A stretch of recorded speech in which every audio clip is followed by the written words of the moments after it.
Chapter 261, Life is Full of Surprises. Seventh Elder, don't you find these attacks a little strange? Su Zimo asked. I can understand pirates attacking the island, but why would the Sky Whale race join forces with them? We've been wondering the same thing. Mo Feihai shook his head and replied. Why don't you request reinforcements from your clan? Su Zimo asked curiously. It's useless. Mo Feihai shook his head again. The Sky Whale race moves freely through the sea. Even if someone at the God Meridian realm came, they might not be able to do much. And those pirates are even trickier. They have countless informants on the island. The moment a powerful cultivator arrives, they'll just stop attacking. But we can't have clan members stationed here permanently either. Watching the Empyrean Meridian realm experts discuss countermeasures and how to deal with the next day's battle, Su Zimo wandered alone to the edge of the island. The sea breeze was cool and refreshing. Under the night sky, the beautiful ocean looked more like a dark whirlpool, ready to swallow everything. The island's rugged terrain still bore scars from the brutal fighting during the day. After walking a full circle, Su Zimo finally noticed something off. On both sides of the island, a pink flower was planted. As the night wind blew, its fragrance drifted through the air. Su Zimo squatted down to examine the flowers and discovered that they were actually red sleeve flowers, a long-lost species. Red sleeve flowers are spirit herbs with medicinal value. Because of their intense effects, they must be diluted before use. These flowers don't do much to humans, but they're extremely sensitive to beasts, especially to species like the Sky Whale race who are naturally very sensitive. These flowers can temporarily paralyze their nerves, making them lose awareness and go berserk, blindly attacking wherever the flowers are located. That's when Su Zimo finally understood. The Sky Whale race wasn't attacking the Mo Imperial clan, they were attacking the red sleeve flowers. But this flower species had already gone extinct. Because of how dangerous it was to beasts, it was exterminated during the era when Grand Emperor Bao carried Heaven's will. Now, in the primordial heartlands, it's almost impossible to find them. Su Zimo didn't believe these flowers had grown here naturally. Someone must have planted them deliberately. Do you know what kind of flower this is? Su Zimo asked a patrolling disciple. These were planted by the second general. I'm not sure what they are, the disciple quickly replied. Second general? Su Zimo frowned. He naturally knew the 5 Empyrean Meridian realm cultivators on the island. Aside from Mo Feihai, the other 4 referred to themselves by the title of general. Su Zimo took the red sleeve flower and immediately went to see Mo Feihai. He explained the situation. How could this be? Mo Feihai said, clearly shocked. Chung Chi doesn't seem like that kind of person. Is he from the Mo Imperial clan too? Su Zimo asked. No. Mo Feihai shook his head. I was once ambushed by pirates at sea and nearly died. Chung Chi appeared out of nowhere and saved me. He's a rogue cultivator. I asked him to stay here on the island. Did it ever occur to you that the ambush and the rescue might have been part of the same act? Su Zimo asked. Mo Feihai's expression changed instantly. The next morning, just as dawn was breaking, the pirates launched another attack. But something was different. Right as the assault began, they noticed something was wrong. The Sky Whale race didn't show up. Panicking, they began to retreat, and without the beasts to shield them, the Mo Imperial clan's fleet of hundreds quickly surrounded them. During the pursuit, Mo Feihai invited Su Zimo onto his ship to better protect him. The pirates fought desperately to break through and escape southward. Mo Feihai wasn't about to let such an opportunity slip away. He ordered the rest to stay and recover while he, the other 4 Empyrean Meridian cultivators, and Su Zimo boarded a warship and gave chase. The endless sky sea roared with waves as high as mountains. Currents rushed violently on both sides. The sea howled, men shouted, wind screamed, and clouds gathered above. After a long pursuit, when the pirate ship finally appeared to stop in the distance, the chase ended. The pirate leader was a burly man with a scar across his face, wielding a massive chained broadsword. He stomped onto the deck and shouted, Mo Tsanghai, how did you figure out the secret of the red sleeve flowers? Emo Songhai smiled and turned to look at Chang Chi, saying, "Maybe you should ask our dear General Chang Chi." "Ask me what?" Chang Chi's face twisted in panic. "Weren't you the one who planted the red sleeve flowers?" Emo Feihai laughed. "If not for young brother Su, we would have kept falling for your lies."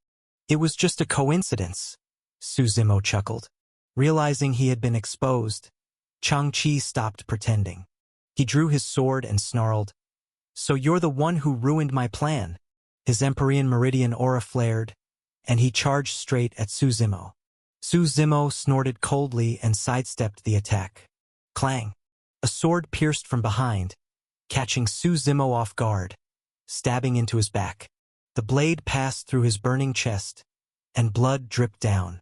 Su Zimo turned around and saw Emo Songhai holding the sword, smiling coldly. Around them, the pirates burst into laughter. "Why?"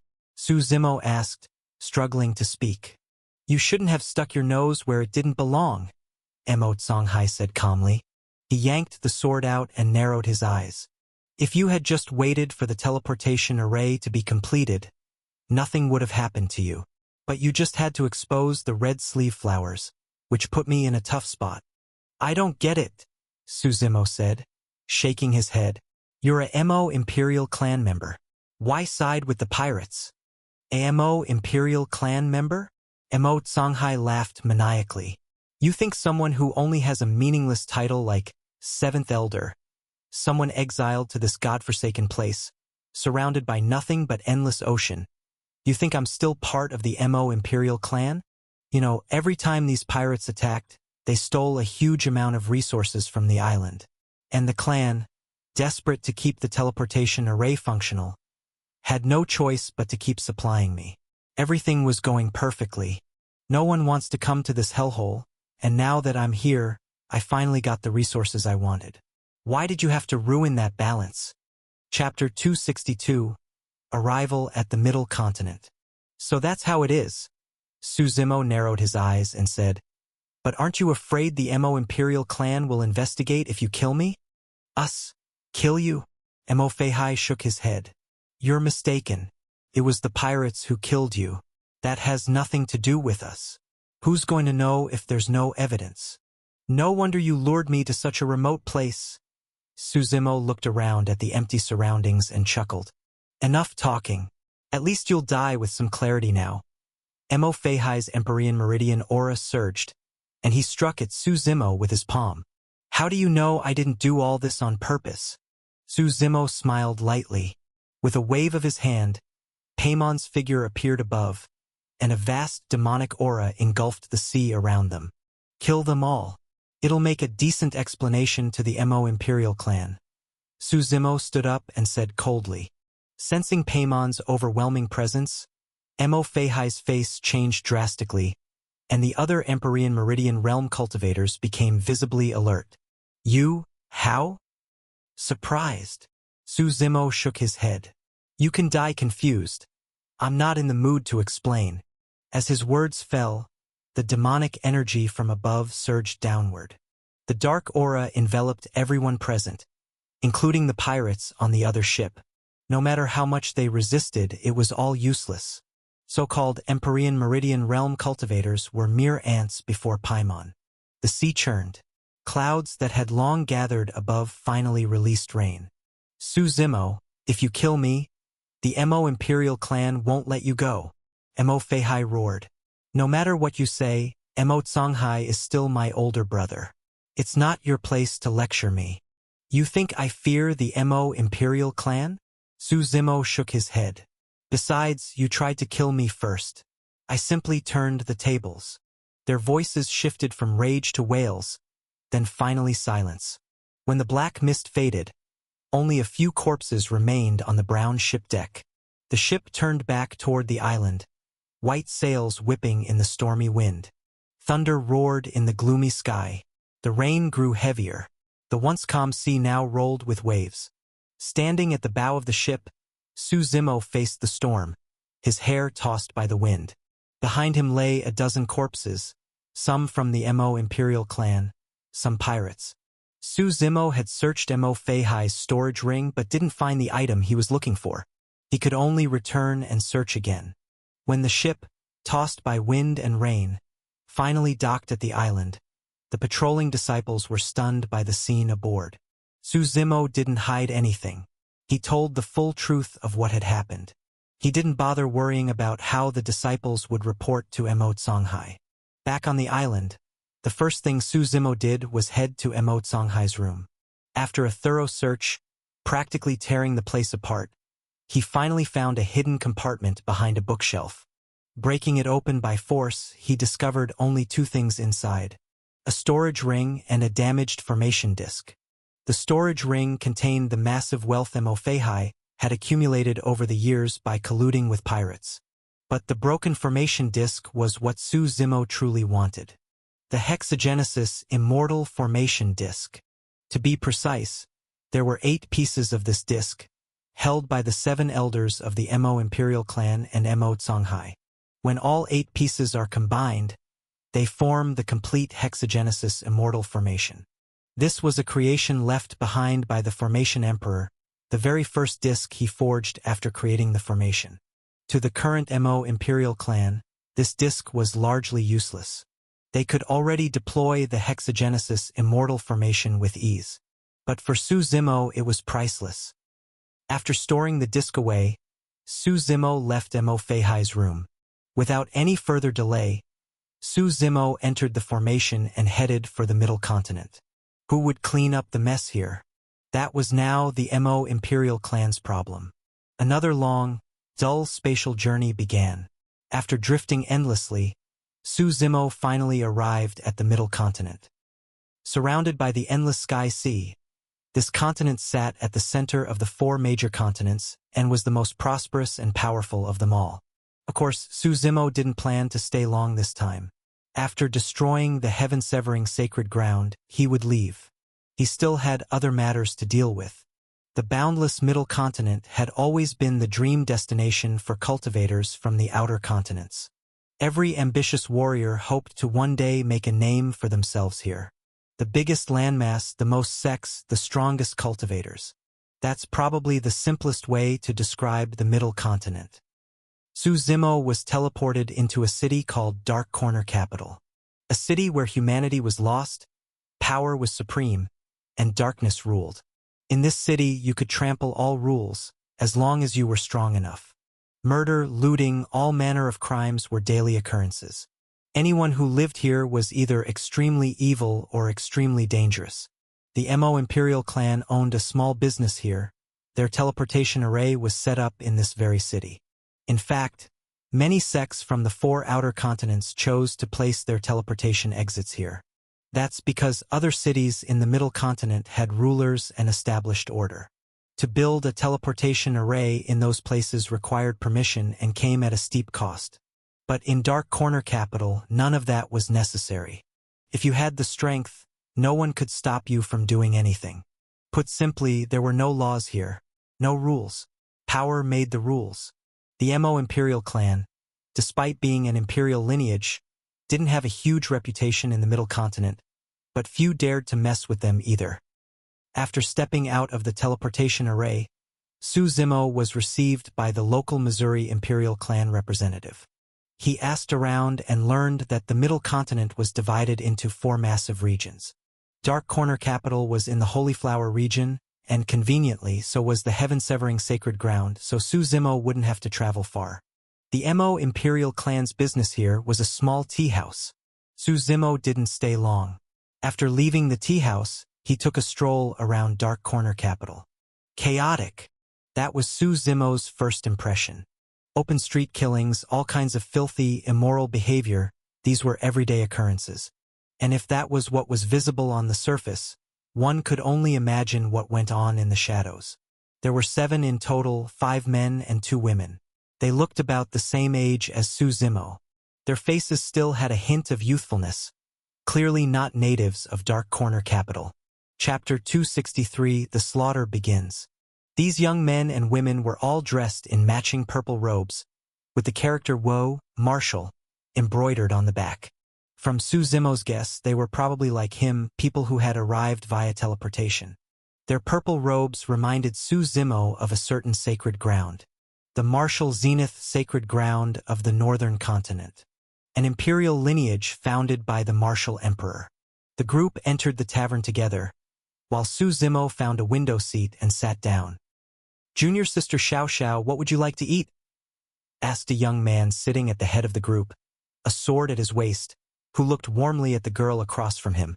Shang Xiaoxiao shook her head and replied, "Senior brother Lu Tian. Better ask everyone. I'm fine with anything. We'll go with whatever senior brother Lu decides."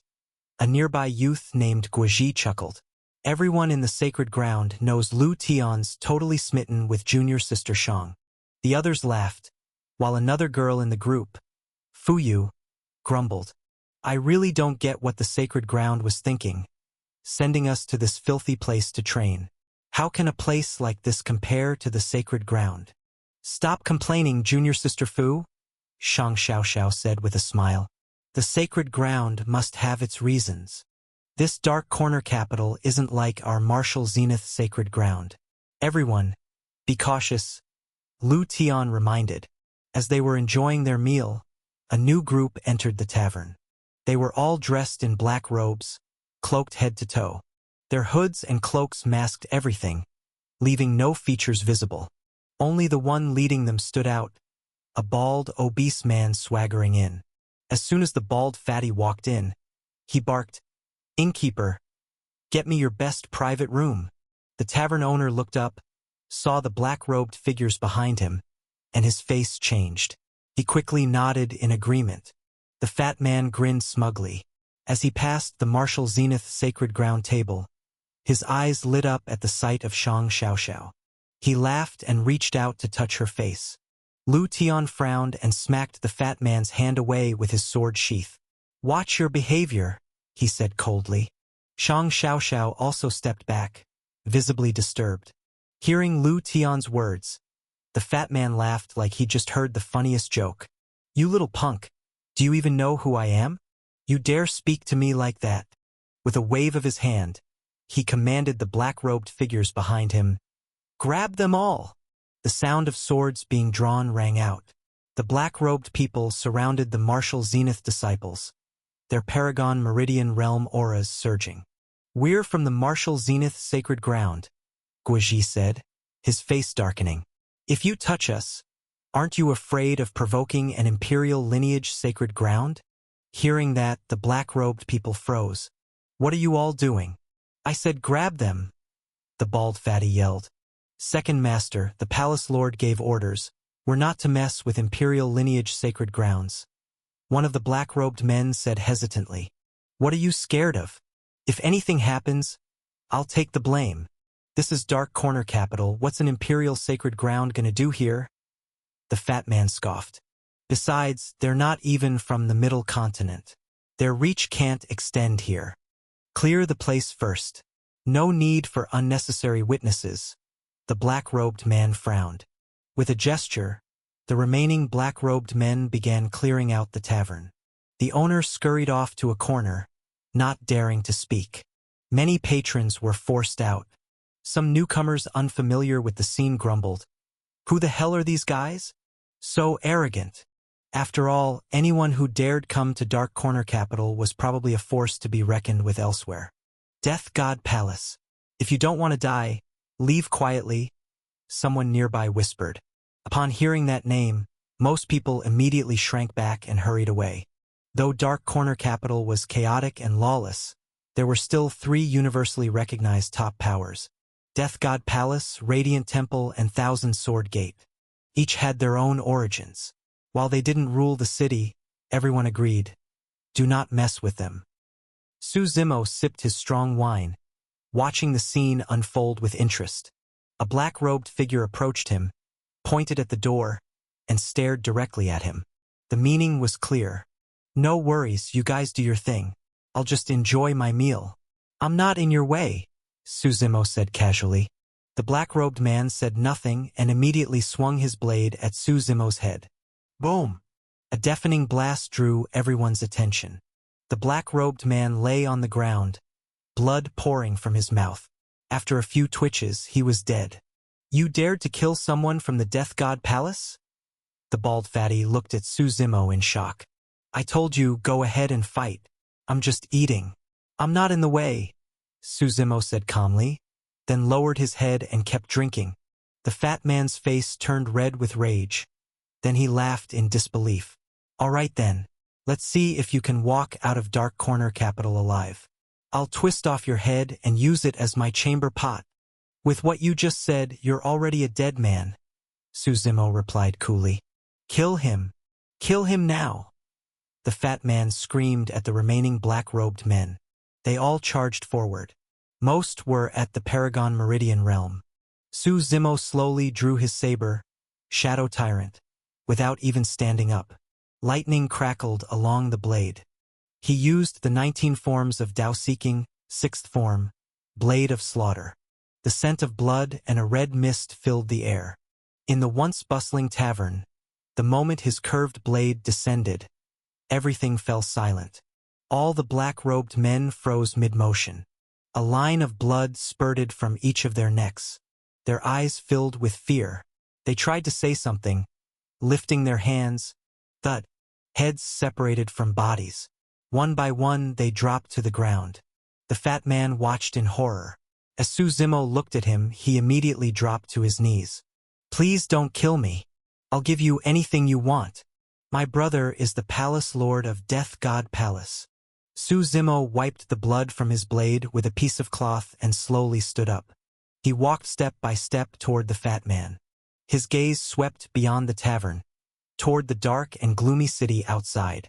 There was no emotion in his eyes. This journey of slaughter across the Middle Continent begins here in Dark Corner Capital.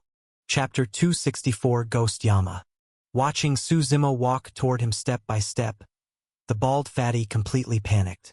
His bloated body kept stumbling backward. You can't kill me, you can't. My brother won't let you get away with it. Su Zimo stopped in front of him and slowly crouched down. He placed a hand on the fatty's bald head and calmly said, Go back and tell your brother to bring your head to me himself. Maybe then I'll consider sparing the Death God Palace. Otherwise, I'll wipe your entire organization off the map here in Dark Corner Capital. The bald fatty froze in shock at Su Zimo's words. You're still not leaving? Want me to treat you to a meal? Su Zimo asked. I'm leaving. The bald fatty snapped out of it and scrambled out of the tavern in a panic. Su Zimo stood up, and the disciples of the Martial Zenith Sacred Ground quickly walked over. Thank you, young master, Shang Xiaoxiao said seriously, her bright eyes fixed on him. The others also hurried to express their gratitude. No need. I didn't do it to help you.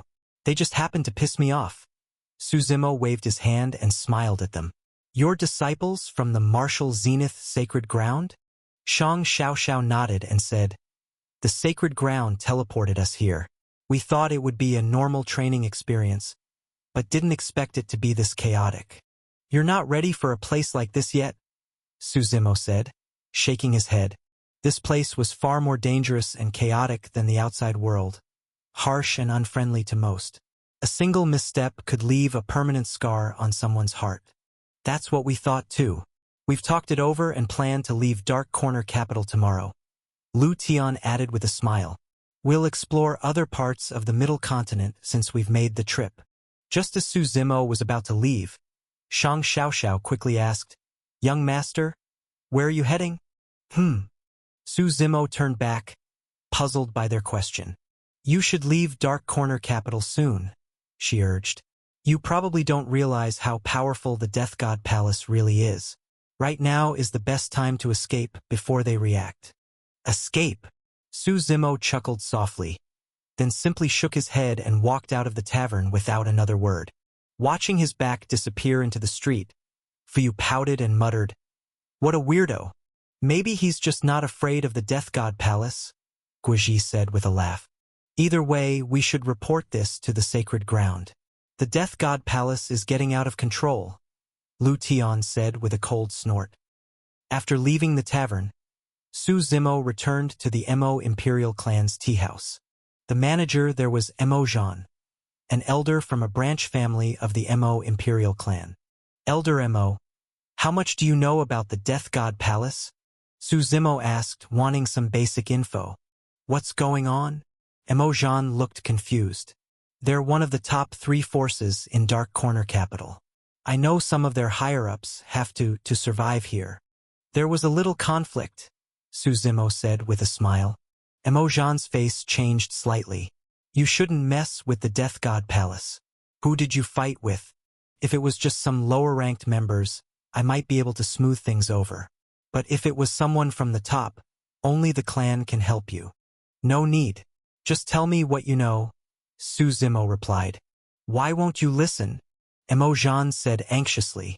The 3 great powers in Dark Corner Capital. Any one of them can rival an ordinary imperial lineage sacred ground. Do they have immortal path powerhouses? Su Zimo asked. Not sure, but they definitely have God Meridian Realm cultivators, Mo Zhan replied. Why do you think Dark Corner Capital has survived so long without being wiped out? That's why I came here, Su Zimo said with a smile. So what are you going to do about this? I won't be of much help, Mo Zhan asked curiously, seeing how calm Su Zimo was. Wait, Su Zimo replied. That afternoon, a spring breeze blew through the busiest street in Dark Corner Capital. A group of black-robed figures surrounded the tea house completely. The sun began to dip below the horizon, blending with the evening glow. Half the sky blazed red with sunset, the other half golden yellow with the fading sun. The street fell eerily quiet, and bystanders hid in nearby shops, secretly watching. The bald fatty strutted out, surrounded by black-robed guards. Beside him stood a masked man. His black robe was a deeper shade than the rest. The mask he wore was terrifying, 2 sharp fangs carved with such realism. They looked alive. This was the palace lord of the Death God Palace, Ghost Yama. An overwhelming saintly pressure radiated from him, and his cold voice echoed from who knows where in the air. Manager Mo, hand him over. Out of respect for the Mo Imperial clan, I won't make things difficult. The tea house doors slowly opened, and Su Zimo stepped out alone, calm and composed. Which force do you belong to? Ghost Yama asked coolly upon seeing him. Just a nameless rogue cultivator. Nothing to be afraid of, Su Zimo said with a smile. Afraid? Ghost Yama chuckled. I've never even feared imperial lineages. Have you thought over my request? Su Zimo asked. Honestly, since our Death God Palace came to Dark Corner Capital, you're the most arrogant person I've ever met, Ghost Yama said coldly. So I take it you're not going to comply with what I asked? Su Zimo smiled. Kill him? Ghost Yama ordered, his murderous aura sweeping through the street with the late afternoon breeze. Hundreds of black-robed men lunged at Su Zimo. Young man, don't be afraid. Suddenly, a loud, cheerful voice boomed out, accompanied by a thunderous roar. Everyone's ears rang from the sheer force of the sound. A new group appeared from the far end of the street. All dressed in yellow robes, there were also several hundred of them. Leading them was a large man in golden robes. Seeing this, the onlookers hiding in nearby shops whispered among themselves. Now this is interesting. The Radiant Temple is here too. And that's their vice lord. Everyone knows Radiant Temple and the Death God Palace are sworn enemies. Spare Tiger, what do you mean by this? Ghost Yama asked, frowning as he surveyed the situation. What do I mean? Just enjoying the show, what's wrong with that? The golden-robed man named Spare Tiger said with a grin. This is Death God Palace's private matter. It has nothing to do with Radiant Temple. You'd best not interfere, Ghost Yama said coolly. Your daddy Tiger here loves meddling in other people's business. The hell you gonna do about it? Spare Tiger sneered. Are you trying to start a war? Ghost Yama's voice turned icy. Beneath the mask, his expression was unreadable. Chapter 265. So this is your trump card? I'm just afraid you won't dare, Spare Tiger chuckled, then turned to Su Zimo and said, Brother, if you have the guts to shout in front of everyone here, the Death God Palace is a bunch of worthless trash. I'll take you into Radiant Temple right now. How about it? You're courting death, spare tiger, Ghost Yama said coldly. Suzimo turned his head with interest and asked, using me as your pawn? That's not the right way to put it. I'm saving you, Spare Tiger grinned. You should be thanking me. Suzimo sneered and, clearly irritated, replied with one word, scram. Spare Tiger's expression darkened slightly, and a glint of hostility flashed in his eyes. Kid, don't be so ungrateful. Maybe I'll just wipe out both your Radiant Temple and the Death God Palace, Suzimo said indifferently. What a loudmouth, Ghost Yama said as he waved his hand. Immediately, the black-robed men surrounding them charged forward, their immense aura surging. Just then, a figure stepped in front of Suzimo. Mad Blood Demon intercepted all of the incoming attacks. His Empyrean Meridian Realm aura exploded outward, sending all the black-robed attackers flying with sheer force. This is your trump card? Ghost Yama asked coldly. A powerful aura also radiated from his body. He too was an Empyrean Meridian Realm cultivator. His twisted mask seemed to warp as his energy surged. He threw a punch, sending shockwaves echoing in every direction, clashing directly with Mad Blood Demon. Suzimo calmly dragged out a lounge chair from the tea house, sat down, and watched their battle with interest. The battle raged for a while. Energy waves rolled across the street, but eventually the two combatants separated, neither able to gain the upper hand. So this is what gives you the courage to provoke the Death God Palace? Ghost Yama asked coldly. Why do you yap so much? Suzimo said, stretching lazily in his chair. Ghost Yama snorted and said no more. Spare Tiger, meanwhile, chuckled and added, Brother Yama, need a hand? Just as his words fell, a strange flute melody echoed through the air. The tune was eerie and irregular, its notes rising and falling unpredictably. It didn't just enter the ears. It felt like it struck directly at one's soul. As the music ended, everyone present felt as if a storm had churned their hearts, unable to explain the sensation. They looked toward the source and saw a figure standing atop the Rivertown Tavern, the tallest building in Dark Corner Capital. Before anyone could react, the figure vanished into smoke in the blink of an eye, and in the next moment, he appeared directly in front of the tea house. As soon as he appeared, every single Death God Palace disciple dropped to their knees. Even Ghost Yama bowed deeply and said, Lord Dark River. When the name Dark River was spoken, it wasn't just the disciples who froze. Even the hiding citizens nearby gasped in fear. This was the true master of the Death God Palace, Dark River. The one who had founded the hall and ruled Dark Corner Capital with absolute authority. Even after years in seclusion, no one had dared to challenge his name. Now, seeing him appear in person, many cast sympathetic glances towards Suzimo. Dark River wore the same style of black robe, but his mask was different from Ghost Yama's. It was painted in black and white, resembling a grim reaper, with its mouth drawn open as if to swallow all creation. A long sword was slung across his back. His vast God Meridian Realm aura blanketed all of Dark Corner Capital. Explosions echoed through the surrounding space from the sheer pressure. He slowly raised his head, and the eyes on his mask locked onto Suzimo. Then he turned to glance at Mad Blood Demon. A puppet, his deep, magnetic voice echoed. What terrifying strength that body must have had when it was alive. Much stronger than you, Suzimo said calmly, unfazed by the divine pressure. I won't deny it. Seems you came prepared, Dark River said as he stared at Suzimo. Why don't you bring out the rest of your cards? Suzimo smiled and snapped his fingers. Suddenly, the surrounding space shook violently, and explosions thundered through the air. From the void, a massive creature slowly emerged, Chaos, and it knelt reverently before Suzimo. Its powerful peak God Meridian Realm aura swept across the area. The overwhelming pressure of the beast caused the expressions of everyone present to change drastically. Dark River turned to look at Ghost Yama. Ghost Yama panicked and stammered, Lord Dark River, I really didn't know. This whole mess was caused by that useless thing.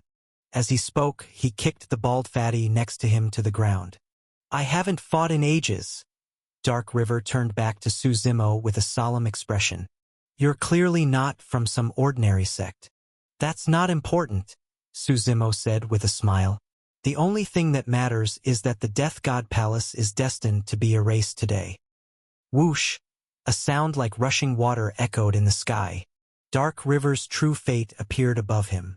A blood-colored river flowed overhead, filled with ghostly boats drifting aimlessly, as if leading straight to the underworld. It sent chills down everyone's spines. Dark River rose into the air, his aura surging. The blood river swelled into a monstrous wave and crashed toward chaos, carrying the sins of the world within it. Watching the ghostly red river swirl toward him, Chaos simply folded the 4 insect-like wings on his back. On its stomach, a red vortex began to spin. Inside the vortex, purple lightning crackled. It was pitch black, like a well of terror. Crack! Boom! Thunder rumbled from within. As the vortex spun, the blood river was completely devoured. Boom! An explosion rang from within Chaos's body. Then it gave a loud burp and slowly raised its massive claw, swatting at Dark River. Having his true fate devoured caused Dark River's body to stagger and his face to pale. Even his aura dimmed. Boring! Chaos yawned. Dark River narrowly avoided the claw and floated back to the ground. He stared solemnly at Chaos and muttered, "A pure-blooded primordial god beast. I'm not your equal." Hearing those words, everyone watching panicked, especially the members of the Death God Palace. After all, Dark River was their strongest. If even Dark River couldn't stop Suzumo and his beast, then didn't that mean their Death God Palace was truly finished? The chaos of moments earlier gave way to sheer silence. Many of the onlookers began fleeing in all directions like birds scattering from a tree. Chaos's massive claw slammed into the ground, instantly obliterating dozens of people, leaving no trace of their bodies. The entire battlefield fell silent. Everyone present froze in place, no one daring to move again. Chapter 266, A Game with Ants. Do you want to live? Suzumo scanned the crowd and asked calmly. The crowd gulped hard and nodded frantically. In that case, let's set some rules. Suzumo smiled, turning to the remaining disciples of the Death God Palace. From now until this time tomorrow, exactly 24 hours, anyone who kills 1,000 members of the Death God Palace will be spared. Don't even think about escaping Dark Corner Capital. Don't think about hiding either. It's useless. Also, Ghost Yama's head is worth 1,000 kills by itself. Alright, the game begins now. The moment Suzumo finished speaking, the remaining disciples of the Death God Palace immediately turned on Ghost Yama, rushing toward him in a frenzy. The Death God Palace had tens of thousands of members. This small crowd was only a fraction. Some who knew they couldn't win rushed off to hunt down other uninformed members of the palace. Suzumo smiled and casually walked toward the bald fatty. How do you want to die? I don't want to die. The fat man shook his head desperately, trembling with fear. Spare me. I'll serve you like a dog. I'll be your slave. You're not even worthy of being my slave. Suzumo sneered, then looked at Spare Tiger beside him. Relax, we have no grudge, he said with a grin. Yes, it was my fault. I didn't know who I was dealing with, Spare Tiger said quickly, smiling awkwardly. Dissect him, cut him into 1,000 pieces, and you can leave, Suzumo said, pointing at the bald fatty. Spring wind blew through the street littered with corpses. The trees on both sides swayed gently, as the fat man's screams echoed like a slaughtered pig. Suzumo looked forward at Dark River and asked with a smile, Do you want to live? Of course. Dark River nodded. He didn't seem particularly afraid. For a true warrior who'd walked the martial path, anyone who had reached this level had faced death countless times. Simple fear of dying no longer shook them. Do you know the heaven-severing sacred ground? Suzumo asked. There's little in the Holy Flower region that I don't know. Dark River nodded. Then lead the way, Suzumo said indifferently. I've rarely come to the Middle Continent. This life marked his first proper journey to the continent. Though he had visited briefly in a previous life, the vast land, divided into 4 major regions, still held many unknowns. Dark River nodded. He didn't object. He understood this was the price of survival. Su Zimo spent the night in the Mo Imperial clan's tea house. Early the next morning, he prepared to head toward the heaven-severing sacred ground. Mo Zhan's attitude had noticeably shifted to one of deep respect. Su Zimo had never revealed his identity. He'd only shown Mo Songhai's token before. But now, after witnessing his power, Mo Zhan knew this was no ordinary man. Sunlight spread across the earth, casting multicolored rays from the eastern sky. Just before leaving, Dark River asked curiously, "You gave the Death God Palace a 24-hour deadline. Why leave now before it ends?" Su Zimo looked at him with a hint of surprise and shrugged. "Why take a game with ants seriously? True. I got caught up in it." Dark River froze for a second, then nodded. The Holy Flower region, though just 1/4 of the Middle Continent, was still quite vast. It had more imperial lineages than even the core of the Eastern Continent. Due to being shunned, Dark Corner capital sat on the region's fringes. According to Dark River, even at top speed, it would take them 5 days to reach Heaven-Severing City. Su Zimo wasn't in a rush. Leaving Dark Corner capital, the two of them began heading south. Not long after setting out, they unexpectedly ran into the group from the Martial Zenith Sacred Ground. They had decided to leave Dark Corner capital due to its brutality and were exploring other cities for training. After a brief chat, they all decided to travel together.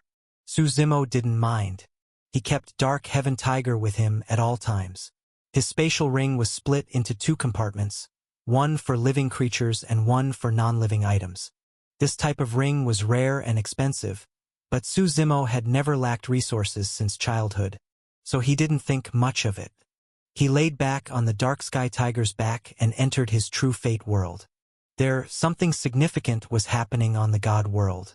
The dragon tree planted there had grown to the height of the heavens. Its entire trunk trembled, and the roars of dragons echoed across the land. Inside the dragon fruits, the baby dragons began to stir. Cracks started to appear on their surfaces. As the tree trembled, the skies rumbled. The scene continued for a while until finally, loud shattering sounds rang out.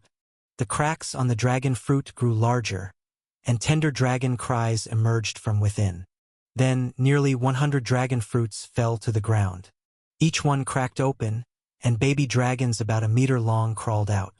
These newborns hadn't even opened their eyes yet, but they instinctively reached out with tiny claws to nibble on the dragon fruits that had nurtured them. With each bite, their bodies grew, their eyes slowly opened, and their scales hardened. Nearly 100 dragon hatchlings crawled across the ground, and Chaos, acting as the elder of the group, was clearly overjoyed. It clumsily tried to care for the little ones. After the dragon fruits had fallen, the dragon tree quickly began to wither. Green leaves turned yellow and fell off. The height of the tree diminished, its bark split and fell away, revealing a new sapling growing from within. This new tree was half the height of the original. Its trunk and branches were misty gray, as if made from fog. It rapidly absorbed the God world's life essence and began to grow strong. It soon bore nearly 100 fruits. These fruits came in all colors: black, white, red, yellow, green, purple. Each fruit had a unique elemental attribute: wind, rain, lightning, gold, wood, water, fire, earth, even light and darkness. These were food for the baby dragons. By eating the fruit corresponding to their attribute, they would gain matching powers. Su Zimo had to admit, the dragon race had planned everything meticulously. Even without his intervention, the dragonlings would have survived in Nether Dragon Ravine, feeding on these fruits and growing over time. Newborn dragon gods weren't very powerful yet. Su Zimo gave Chaos some brief instructions to take care of them, then exited the True Fate world.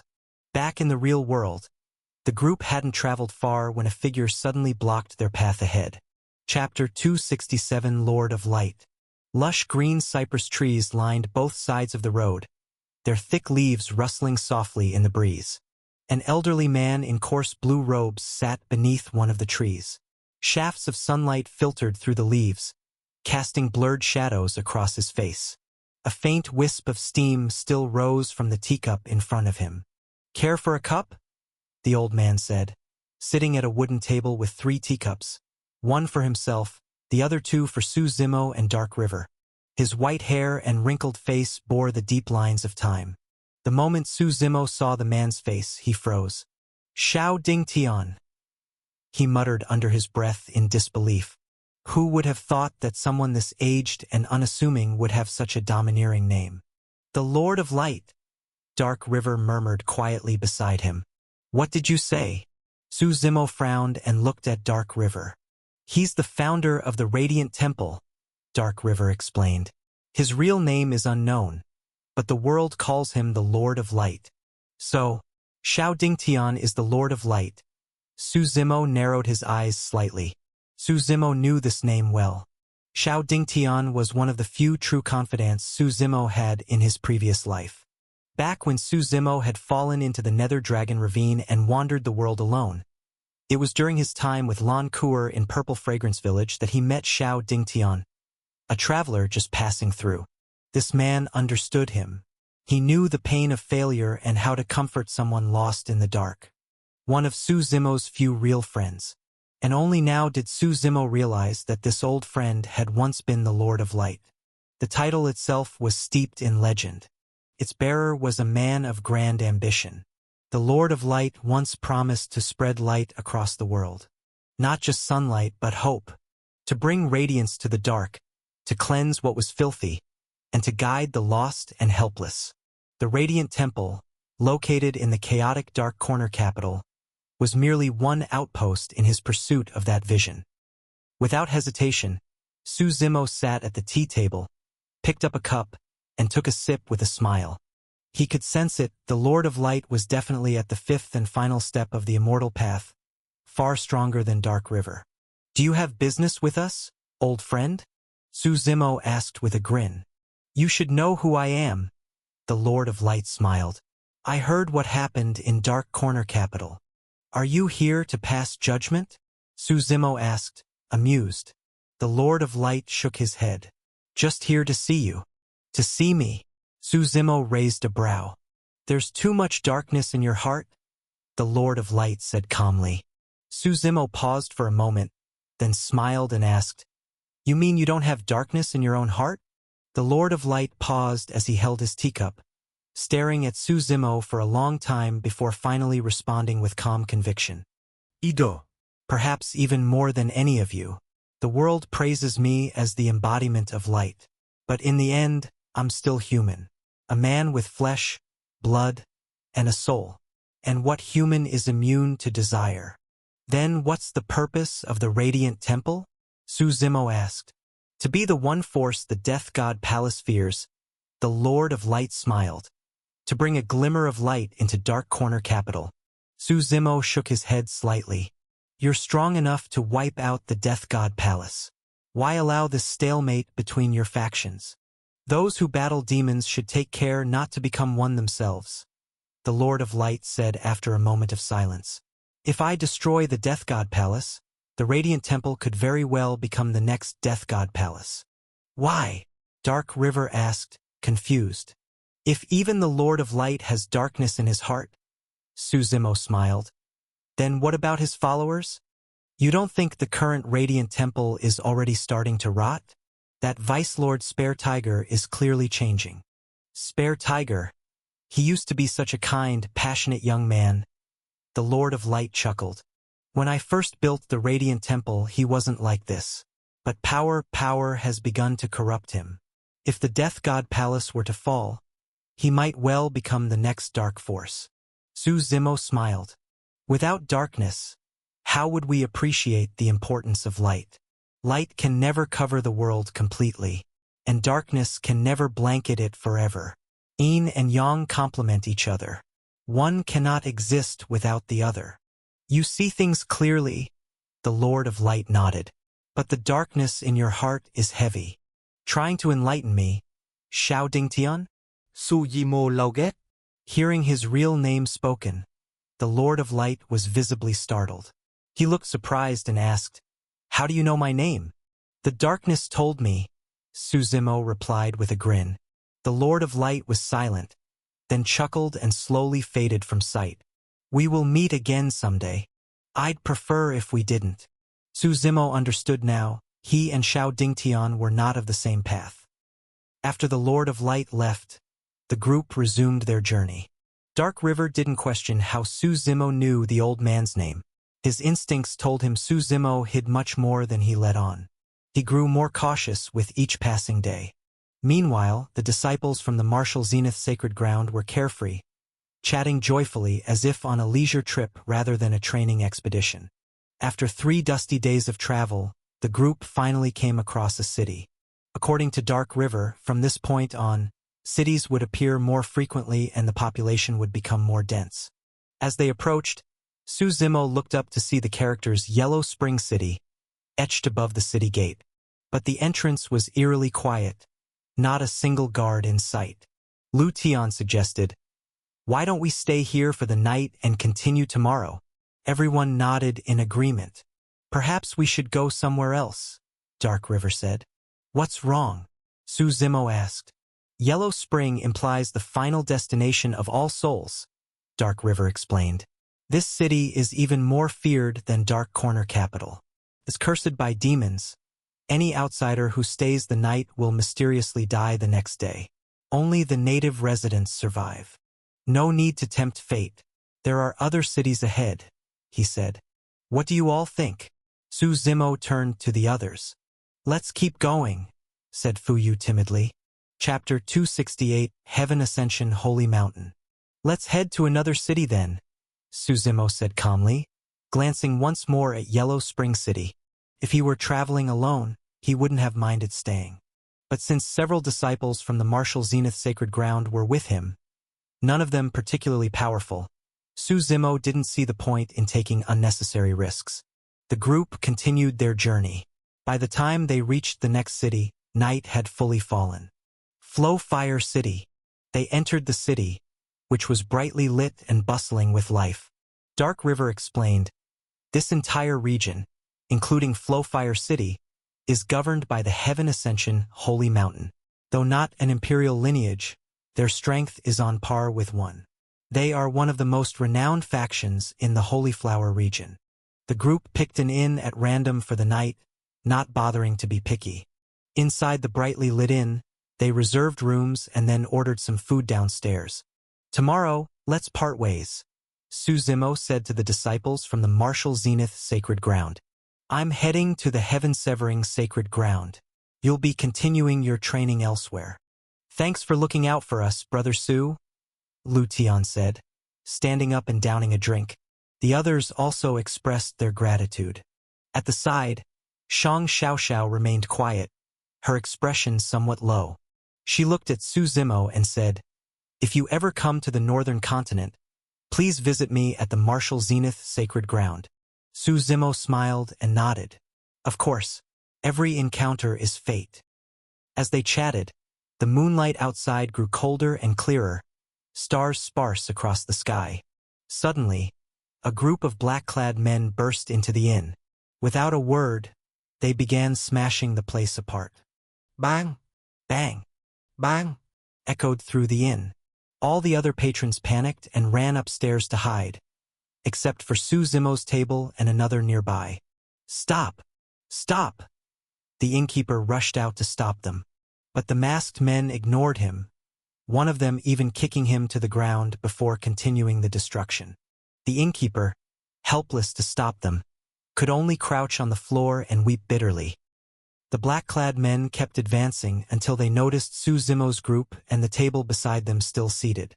With a cold snort, one of them raised a chair and hurled it toward them. "What do you think you're doing?" Lu Tian frowned, drawing his sword and slicing the chair in half. "These guys are looking for trouble." The Martial Zenith Sacred Ground disciples drew their blades and rushed forward. At the nearby table sat 3 people, a handsome young man and 2 older men who looked like servants. As the disciples and masked men clashed, The refined youth coughed softly. One of the old servants waved his hand, and spiritual energy surged in the air. A massive hand formed from spiritual power and smashed all the attackers away. Empyrean Meridian Realm, Dark River muttered to himself. Su Zimo chuckled as he calmly continued eating, saying, disguised as a man. Although the youth's disguise was good, Su Zimo instantly saw through it. She was a woman in disguise. Shopkeeper, what's going on here? Asked Guizhi, one of the disciples.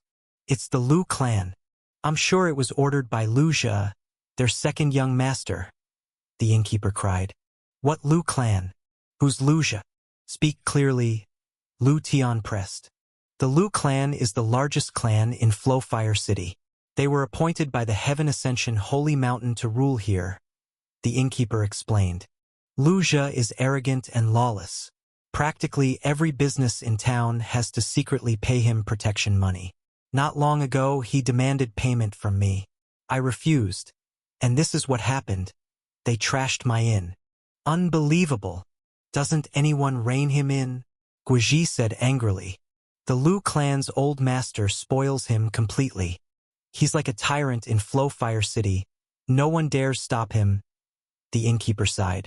I guess I should just scrape together the silver and pay up, or I'll lose my business entirely. You don't need to be afraid. As long as I'm here, I'd like to see just how powerful the Lu clan really is, said the disguised young noble coldly. I appreciate the kindness, but the Lu clan really isn't to be messed with, the innkeeper said, shaking his head. I don't want to cause more trouble. As the innkeeper walked away, the disguised noble approached Su Zimo's table and cupped her hands with a faint smile. Judging by your actions earlier, I assume you are all people of justice. I am Ing Wushuang. May I ask your names? Su Yimo smiled. Everyone introduced themselves. Shang Xiaoxiao, a bit worried, said, maybe we should leave early tomorrow. After all, this is the Lu clan's territory. The martial Zenith disciples all frowned slightly. They weren't inexperienced enough to be naive. They knew the saying, a strong dragon can't suppress a local snake. No need to worry, Ing Wushuang replied calmly. If the Lu clan dares to push it, I mean this young master will make them pay. Young master, perhaps it's best to let the sect handle this, one of the old servants said. What? I can't handle a measly Lu clan? Ing Wushuang said coldly. Of course, I didn't mean that. Just worried others in the sect might accuse you of overreacting. The old man quickly replied. I'm handling this personally. Tomorrow we go to the Lu estate, she said coldly.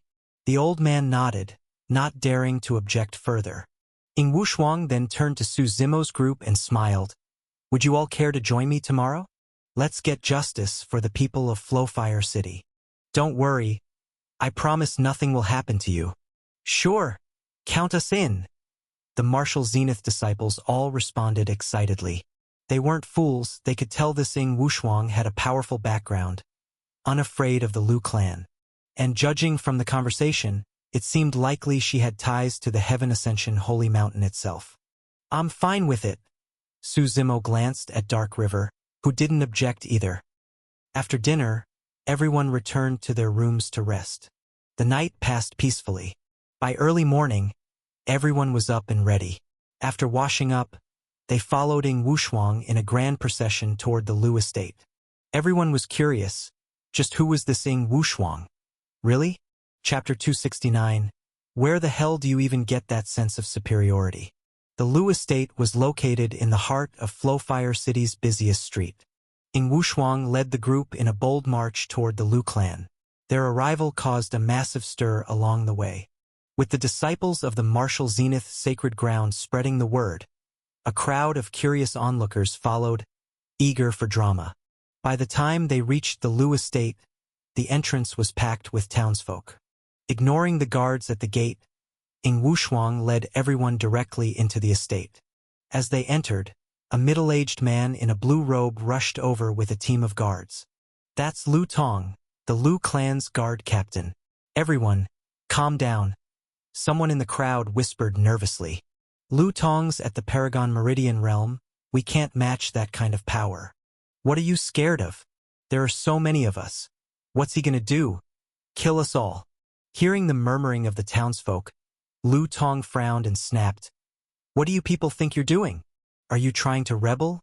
Planning to start a war with the Heaven Ascension Holy Mountain? His words caused the crowd to begin dispersing. They might have held out some hope of defying the Lu clan, but when it came to the Heaven Ascension Holy Mountain, they had no will to resist. Standing at the front, Ing Wushuang frowned and said, "Don't try to wave around a tiger skin as a banner. Since when does a puny Lu clan represent the sacred mountain? And who are you?" Lu Tong demanded. "Doesn't matter who I am. Today, I'm here to enact justice for the sacred mountain," Ing Wushuang declared. She waved her hand at the old servant beside her and ordered, "Take him down." The old servant hesitated briefly, then released an aura of Empyrean Meridian realm power. A massive palm formed from spirit force and slammed down, capturing Lu Tong instantly. Who are you?" Lu Tong's face changed drastically as he realized he couldn't resist at all. "Nice!" Someone in the crowd shouted, triggering cheers from others. Ing Wushuang snorted coldly and asked, "Where's the Lu clan head?" "Wushuang, what are you doing? Stop this!" A sharp voice called out from within the Lu estate. Everyone looked up to see a group emerging from inside. Leading them were Lu Zhicheng, head of the Lu clan, and his second son Lu Jia. Standing beside Lu Zhicheng were a man and a woman. The man had a strong, upright presence like a military officer. The woman had flowing black hair, snow-white skin, and a curvy figure perfectly outlined by a tight red dress. Anyone seeing them together would call them a perfect couple. "Big sister," Ing Wushuang gasped when she saw the red-dressed woman. "Saintess." The two elderly attendants beside her also greeted respectfully. "Saintess." The martial Zenith disciples were shocked. Could this be the current saintess of the Heaven Ascension Holy Mountain? Ying Kai snorted. "So you do still recognize me as your sister. Just look at what you're doing." "I'm just trying to get justice for the people of this city," Ing Wushuang said weakly. "Sister, why are you here? Justice? Since when did you become an enforcer of the law?" Ing Kai walked forward, her voice softening as she pointed to the sharp-looking man beside her. "This is your future brother-in-law, Lu Yi, the Lu clan's eldest son. I came here to discuss marriage arrangements." "What brother-in-law? You're not even married yet," Ing Wushuang muttered in protest. "It's only a matter of time," Ing Kai said coldly. "And what did you think you were doing, dragging all these people here? Planning to overthrow the Lu clan? I'm sure Lady Wushuang didn't mean for things to go this far." Lu Zhicheng quickly stepped in with a smile. "She's still young and easily misled. There must be someone manipulating her behind the scenes." As he finished speaking, the surrounding townsfolk quickly backed out of the Lu estate. All eyes turned toward Su Zimo and the martial Zenith disciples. "Well, look at that. The audience just became the main act," Su Zimo said with a laugh. "Classic situation of better you than me." Dark River shook his head, glancing at the retreating townsfolk. The disciples of the martial Zenith sacred ground looked panicked. They hadn't expected the situation to flip on them so suddenly. Their eyes turned to Su Zimo, now clearly their last hope. "Guards, seize those vile tricksters who deceived Lady Wushuang," Lu Zhicheng commanded. Immediately, Lu clan guards charged toward them. "No!" Ing Wushuang cried, rushing forward. "They're my friends." "Friends? More like strangers you met last night," Ing Kai replied coldly. "How do you know that?" Ing Wushuang was stunned. She looked at her two elderly attendants. "Miss, we had no choice. The saintess is here, our hands were tied." The old men bowed and confessed. "Big sister, I'll leave the Lu clan alone. Just let them go. This has nothing to do with them," Ing Wushuang pleaded. "Don't you get it?" Ying Kai snapped. "The whole city's watching. If we let this go, how will the Lu clan maintain their authority as rulers of Flowfire City? There has to be a scapegoat." As the guards swarmed toward them, Dark River frowned and waved his hand. A massive hand formed of spirit force descended from the sky and slammed everyone to the ground. Su Zimo stepped forward and said with a smile, "If there's one thing I hate most, it's being someone's scapegoat." Ying Kai frownet. The two Empyrean Meridian Realm elders beside her released their full power and lunged at Dark River. "Ants?" Dark River sneered. Behind him, his true fate Blood River surged forth, and the pressure of a God Meridian Realm cultivator swept across all of Flowfire City. The sky itself seemed to darken. "God Meridian power!" The two elders cried out in shock, unable to even react before being crushed. The Lu clan members instinctively stepped back. Even Ing Kai's face turned grim. "So tell me, how should I deal with you?" Su Zimo said, his eyes narrowing as he advanced step by step. "You wouldn't dare.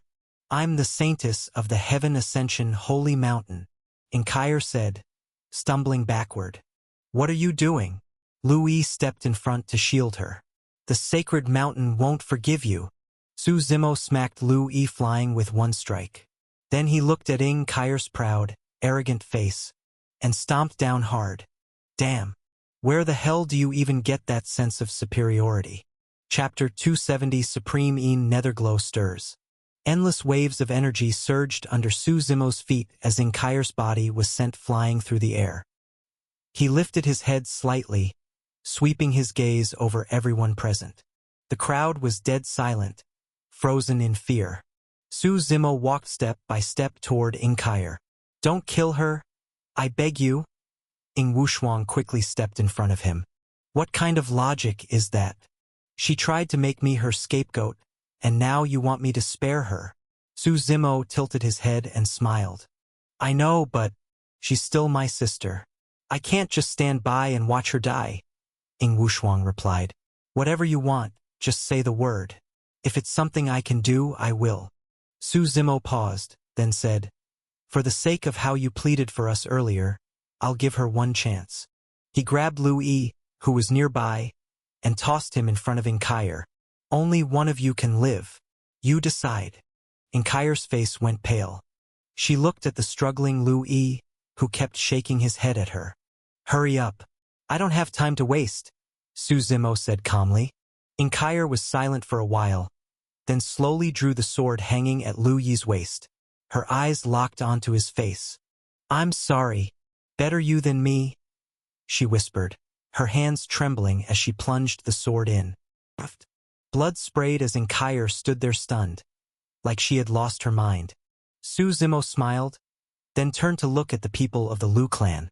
Their faces were pale with fear as they instinctively backed away. "Relax, guys. I'm not going to kill you," Su Zimo said lightly. He turned toward the crowd of civilians at the mansion gate and shouted, "This Lu clan has bullied you for years. Today I'll do justice for the people. If you see anything in this place you want, take it. If you grab it, it's yours." The crowd murmured uncertainly. No one dared to move first. "What are you afraid of? The bold eat well, the timid starve. If you can't even take this chance, then you deserve to be bullied your whole life." Just as Su Zimo finished speaking, a shirtless man in the crowd stepped forward. "If none of you dare, I will." He rushed into the inner halls of the Lu estate, rolled up a valuable painting from the wall, and took off with it. No one stopped him. Seeing that, the crowd relaxed and swarmed into the Lu estate like a tidal wave. The whole place was turned upside down. The Lu clan didn't dare speak up. Compared to treasure, their lives mattered more. Su Zimo looked at the chaos with a small smile, then left with his group. Ing Kai stood frozen, unmoving, until Su Zimo's figure disappeared from sight. Her eyes then filled with hatred. "Back to the sacred mountain. I want to return to the sacred mountain right now," she said, gritting her teeth to Ing Wushuang. "Sister, let's just end it here," Ing Wushuang replied. Ing Kai glanced at Lu Yi's corpse beside her, then stared at her sister. "You really think that's possible?" Ing Wushuang was silent for a moment before letting out a helpless sigh. Walking down the streets of Flowfire City, Guizhi looked at Su Zimo and asked, not quite convinced, "Brother Su, why were you so nice to those townspeople?" When we got into trouble earlier, they all ran off and hid.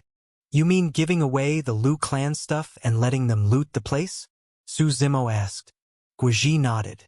The Lu clan has the backing of the Heaven Ascension Holy Mountain. While the Lu clan itself isn't much, it's still their appointed manager, Su Zimo said with a smile. By looting the Lu clan like that, those civilians were effectively rebelling against the Sacred Mountain. What do you think the Sacred Mountain will do when they find out? Guizhi was stunned. He hadn't thought about it that way. So you planned all that from the start? Su Zimo smiled without answering. After wandering the city a bit longer, he finally parted ways with the Martial Zenith Sacred Ground disciples for good. He had originally planned to head to the heaven-severing Sacred Ground with Dark River. But as the two reached Flowfire City's gates, Su Zimo suddenly felt a powerful surge within his body. The sensation stopped him in his tracks. Inside his true fate world, the Supreme Een Netherglow, which had been suppressed by the primordial chaos bead and silent for ages, suddenly appeared again. It hovered at the top of the god world, glowing with soft white light. It seemed to be pointing him towards something. Su Zimo turned and saw a crowd gathered at the city gate, though it was unclear what was happening. He pushed his way through and saw an old man in a tattered gray coat kneeling on the ground. In front of the old man hung a sign, "Looking for a demon slayer." "What's going on?" Su Zimo asked someone nearby. "That's Old Wu," the man explained. "His son went to Yellow Spring City and hasn't come back for almost a month now. So Old Wu is offering a reward, trying to find a demon slayer to help rescue his son." "Why hasn't anyone accepted the job?" Su Zimo asked, curious. "Who'd take it? That place is cursed. No one comes back alive. Who'd be dumb enough to go?" The man replied. "Besides, Old Wu's got no money. He's offering some weird old rock as a family heirloom for payment. Who'd want that?" Hearing this, Su Zimo crouched and looked at the old man. "Sir, may I ask you a few basic questions?" Hearing his voice, Old Wu looked up, his eyes lighting up with hope. "Of course, sir. Ask anything." "Why did your son go to Yellow Spring City?" Old Wu sighed. "That boy's always been too curious.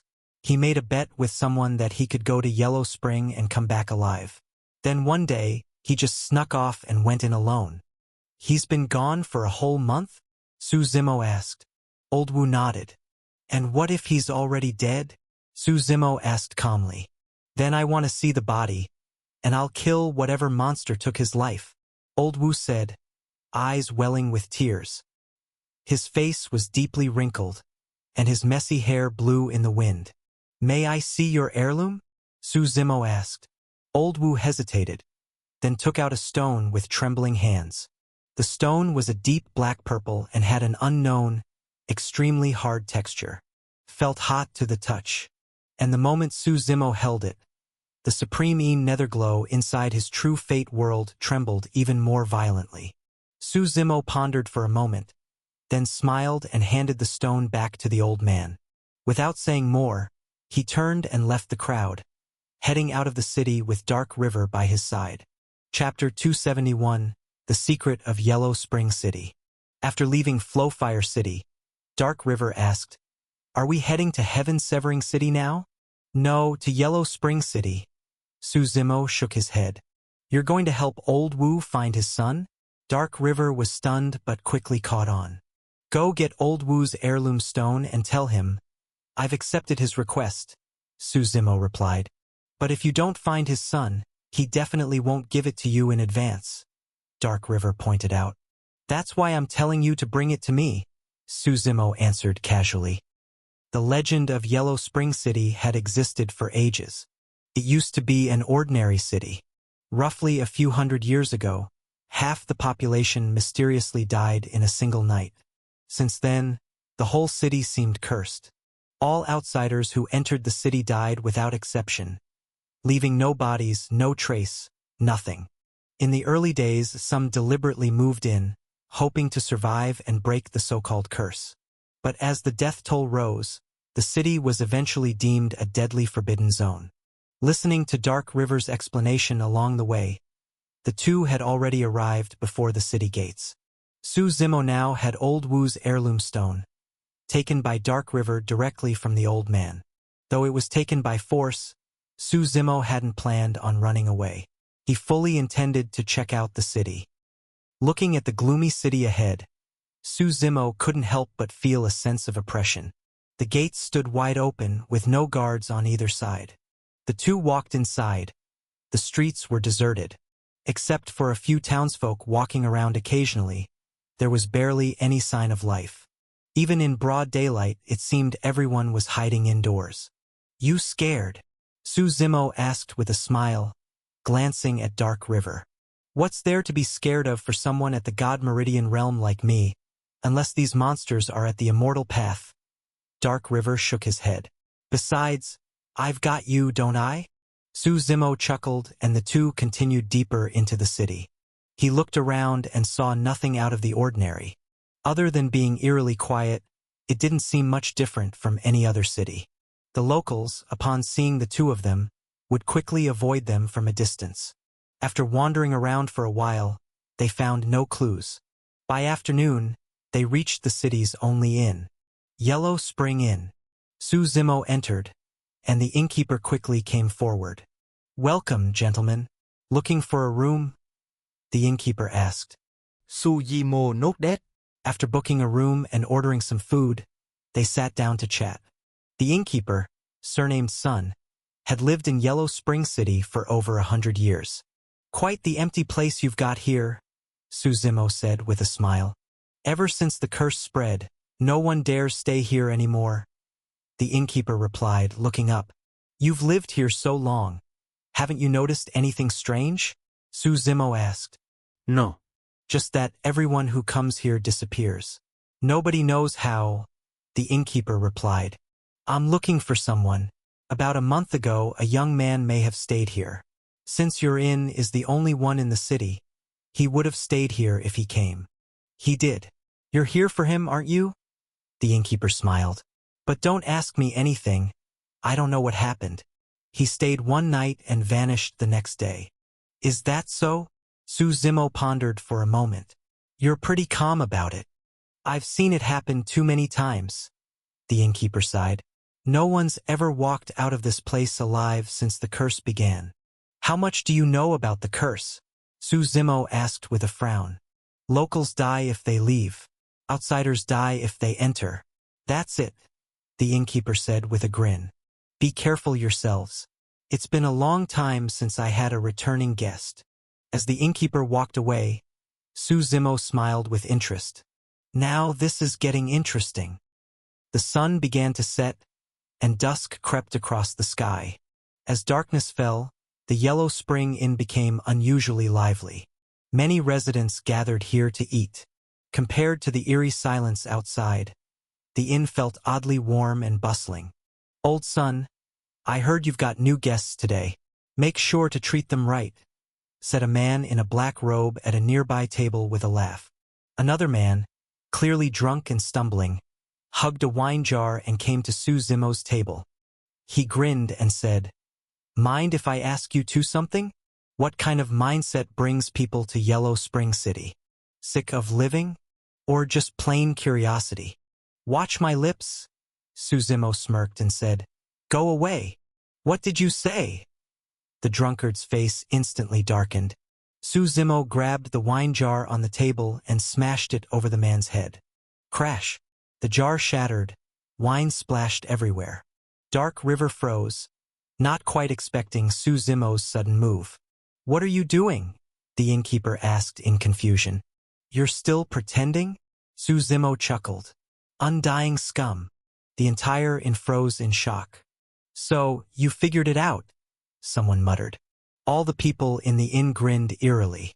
Their human skin split apart, and grotesque creatures emerged from within. These monsters were short, with grayish-brown skin. Their hands were twice the size of a normal human's, with long, sharp claws.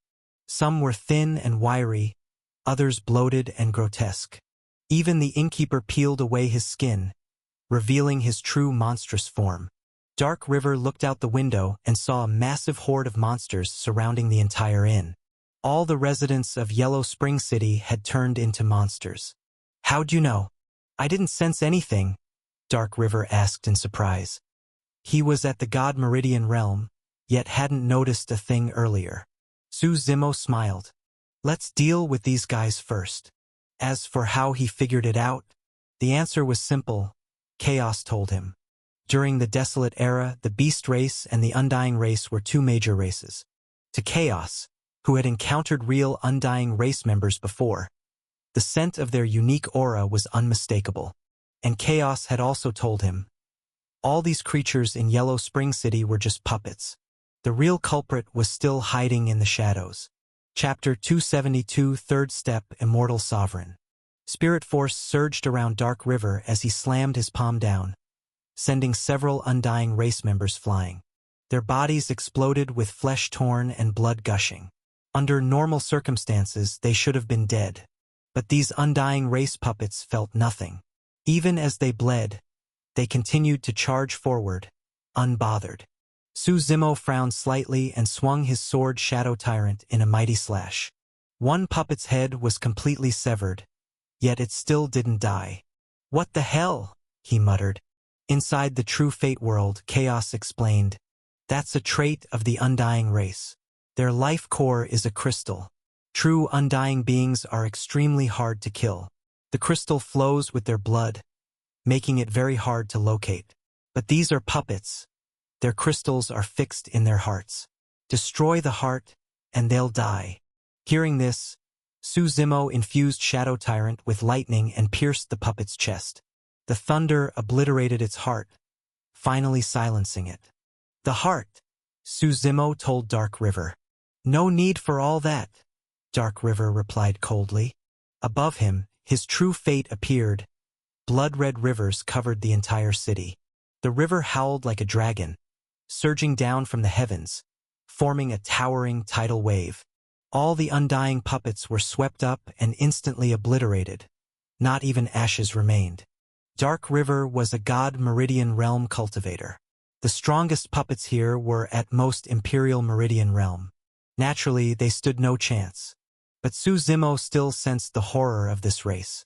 Had they been on equal footing, this would have been a far tougher fight. As the puppets fell, Su Zimo noticed strange blackish worms wriggling on the ground. Plump and squishy, they didn't appear threatening at first. But inside the True Fate world, Chaos was shocked. Undying worm, Chaos exclaimed. What's an undying worm? Su Zimo asked, puzzled. A cruel parasite, banned by the Undying Race since the Desolate Era, Chaos explained. There are mother and child types. Child worms burrow into human hosts and slowly siphon off their life force, transferring it to the mother worm. They don't drain everything at once. They leech just enough to keep the host alive while feeding steadily. And then, Su Zimo asked, they're extremely contagious and lethal. Infected hosts either become puppets of the mother worm or just die. Chaos finished. Su Zimo frowned. But this kind of thing goes against Heaven's order. The Undying Race banned it ages ago. So why is it showing up now? Let's deal with the puppets first, Su Zimo said. With a wave of his hand, Chaos's massive form appeared from the void. There were still thousands of residents pouring out of Yellow Spring City. Dark River swept the Crimson River across them. Chaos flapped its thin, insect-like wings and rose into the air. The slaughter was completely one-sided. The puppets were weak, but they kept coming like ants. After a prolonged battle, the entire city lay in ruins. Suddenly, the ground trembled. It felt as though something ancient had awakened. A terrifying chill filled the air. Dark River frowned and looked at Su Zimo. Do you feel it? He asked. Something is watching us. Su Zimo nodded. Something terrifying, Dark River muttered. Although the fighting continued, both remained alert for whatever was hidden in the shadows. A barrier had sealed Yellow Spring City. No way in, no way out. Dark River had tried to break it to no effect. Look up, Dark River suddenly shouted. Su Zimo turned his head. The sky had turned a dark yellow. The moon disappeared. The stars retreated. A massive vortex hovered in the heavens. From within it, a bearded man in a yellow robe slowly stepped out. The path of immortality has 5 steps. This yellow-robed man was radiating the immense pressure of a third-step immortal sovereign. His aura surged like hurricanes and tsunamis, vast, unstoppable. The entire city seemed like a leaf in a storm, ready to be crushed at any moment. "Welcome to Yellow Spring City," the man laughed from above. Dark River narrowed his eyes and shouted, "Senior, are you the true immortal of Yellow Spring? Oh, after all these years, someone still remembers me." The man chuckled. As he slowly descended, everyone in the city bowed to him. "The true immortal of Yellow Spring, of course." Dark River sighed. "I should have guessed." "Who is he?" Su Zimo asked. "A few thousand years ago, during the Mortal Emperor's era, before I was born, there was a notorious villain in the Holy Flower region," Dark River explained. "His name was the true immortal of Yellow Spring. He slaughtered entire cities just to cultivate his wicked arts. Eventually, the immortal mortal sacred ground sent elders to hunt him down. After that, he vanished. Everyone thought he died, or escaped the domain. But no, he just went into hiding, and used Yellow Spring City to secretly continue his evil cultivation. This city falls under Heaven Ascension Holy Mountains territory." Su Zimo frowned. "Why didn't they intervene?" "There's probably more to this than we know," Dark River replied calmly. "A God Meridian cultivator, a peak God Meridian beast, and a little brat," Immortal Sovereign Yellow Springs said lightly. "You're really putting me in a tough spot." "Oh? What's the dilemma?" Su Zimo asked. "Do you want to live or die?" Yellow Spring Immortal smiled. "You're all such fine specimens. It would be a pity to kill you." Chapter 273, Arrival of the Zenith Immortal. "How about this?" the Immortal Sovereign Yellow Spring said with a smile. "Let me plant my undying worm in your bodies, and you can work for me from now on. How's that? You think you can use us as vessels? Try if you dare." Dark River snorted coldly. "Seems like you still don't understand the situation you're in." Immortal Sovereign Yellow Spring chuckled. With a casual wave of his hand, the surrounding spiritual energy violently surged. Before Dark River could react, he was blasted backward, flung through the air. "Once you step onto the path of immortality, you sever ties with the mortal realm," Yellow Spring sneered. "You probably don't understand the gap between us." "What's your connection to the undying race?" Chaos asked, narrowing its gaze at him. "Bloodline from the Desolate Era," Yellow Spring replied with a glance. "Seems you know quite a bit." "What, afraid to say more?" Chaos pushed. "Not afraid," Yellow Spring said blandly. "Just no need to explain to you people." "So, have you considered my offer?" Before Su Zimo could reply, Chaos roared and lunged at Yellow Spring with a raised claw. Yellow Spring chuckled, lifting a hand calmly as infinite spiritual energy swirled around him. With another casual wave, Chaos was sent flying, its massive body tumbling back. "Beasts must be tamed," Yellow Spring said, shaking his head with a smirk. Su Zimo narrowed his eyes, about to speak, when suddenly, a massive boom erupted in the distance. The barrier around the city trembled violently. Cracks and fractures appeared across it. Yellow Spring's expression shifted. He turned quickly and saw beneath the dark yellow sky a holy warship slowly approaching. The ship hovered just outside the barrier. A burly man wielding a giant axe hacked at it relentlessly. With every blow, the barrier shuddered, looking like it could collapse at any moment. Panic flickered across Yellow Spring's face. A vortex appeared above in the sky. He tried to escape. "Stop him," Su Zimo said calmly. At his command, Chaos and Dark River attacked simultaneously. Their immense auras shook the heavens. "Get out of my way," Yellow Spring bellowed, hurling a fist at them. Dark River's blood-colored river of fate surged up to meet it, but one punch nearly shattered his true fate, causing him to vomit blood and stagger. Meanwhile, Chaos unleashed its innate ability. From its chest, a blood-colored vortex appeared. thunder roared, it was like the god of lightning descending. A beam of pure violet light burst out, piercing the void and striking the yellow vortex that Yellow Spring was using to escape. Boom! The vortex exploded into pieces. Spatial turbulence erupted across the sky. You dare! Yellow Spring roared, turning his furious gaze toward Suzumo and the others. Just then, the barrier shattered with a deafening blast. The holy warship blitzed through like a beam of light, so fast it was barely visible to the naked eye. Seeing it charge straight toward him, Yellow Spring's face darkened. You go too far, he shouted. A mighty immortal pressure radiated from his body, blanketing the entire world. Above him, his true fate manifested. A massive, dark, undying mother worm emerged in the sky. He actually used the undying mother worm as his true fate, Chaos said in shock. The bug was enormous, with no visible legs. Its chubby body looked like it was wrapped in coils of fat.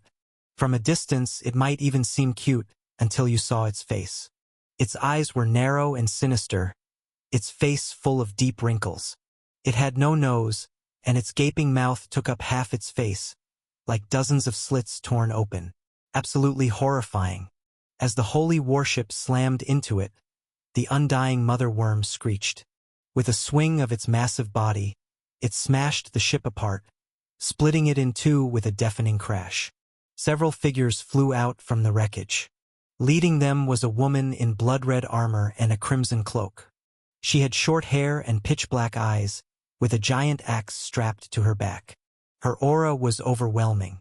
Pointing at Yellow Spring, she shouted, "Yellow Spring, submit now and return to receive your punishment. How dare you resist? I've tolerated you for long enough," Yellow Spring roared. "I've hidden for years, yet you still hound me. You won't stop until I'm dead. Fine, then let's all die together. I'll bury you here in Yellow Spring City." As his immortal sovereign aura erupted, a soft sigh echoed across the world. "Foolish child, you haven't changed." The moment the voice sounded, Yellow Spring froze. That voice, it was painfully familiar. He turned his head slowly and looked to the sky. A young man carrying a long sword walked toward them from the horizon. He looked only about 20 years old, with a gentle face. But his eyes were deep and endless, filled with the movement of stars and all the laws of the universe. He had no overwhelming aura, but the moment he appeared, the entire world fell silent. "Zenith Immortal," Chaos whispered in awe. In an era where heaven's will was undefined and no grand emperors roamed, Zenith Immortal was the apex of the world. "Master," Yellow Spring murmured. "It's been a long time since we last met, hasn't it?" The youth smiled. "You've become what you are now. I share the blame for not disciplining you better. Is it wrong to seek power?" Yellow Spring asked softly. "No," the youth said, shaking his head. "But your methods are completely wrong. Enough fighting. Come back with me to the clan. As your teacher, I can promise your life will be spared." "I'm not going back," Yellow Spring said flatly. "Either let me go, or kill me." The youth sighed gently. He raised his right hand and flicked his finger.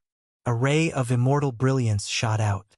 Before anyone could react, the beam pierced the undying mother worm's forehead.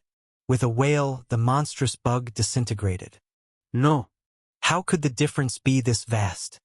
Yellow Spring muttered, face pale. Without looking back, he tried to flee. The youth calmly extended his hand again.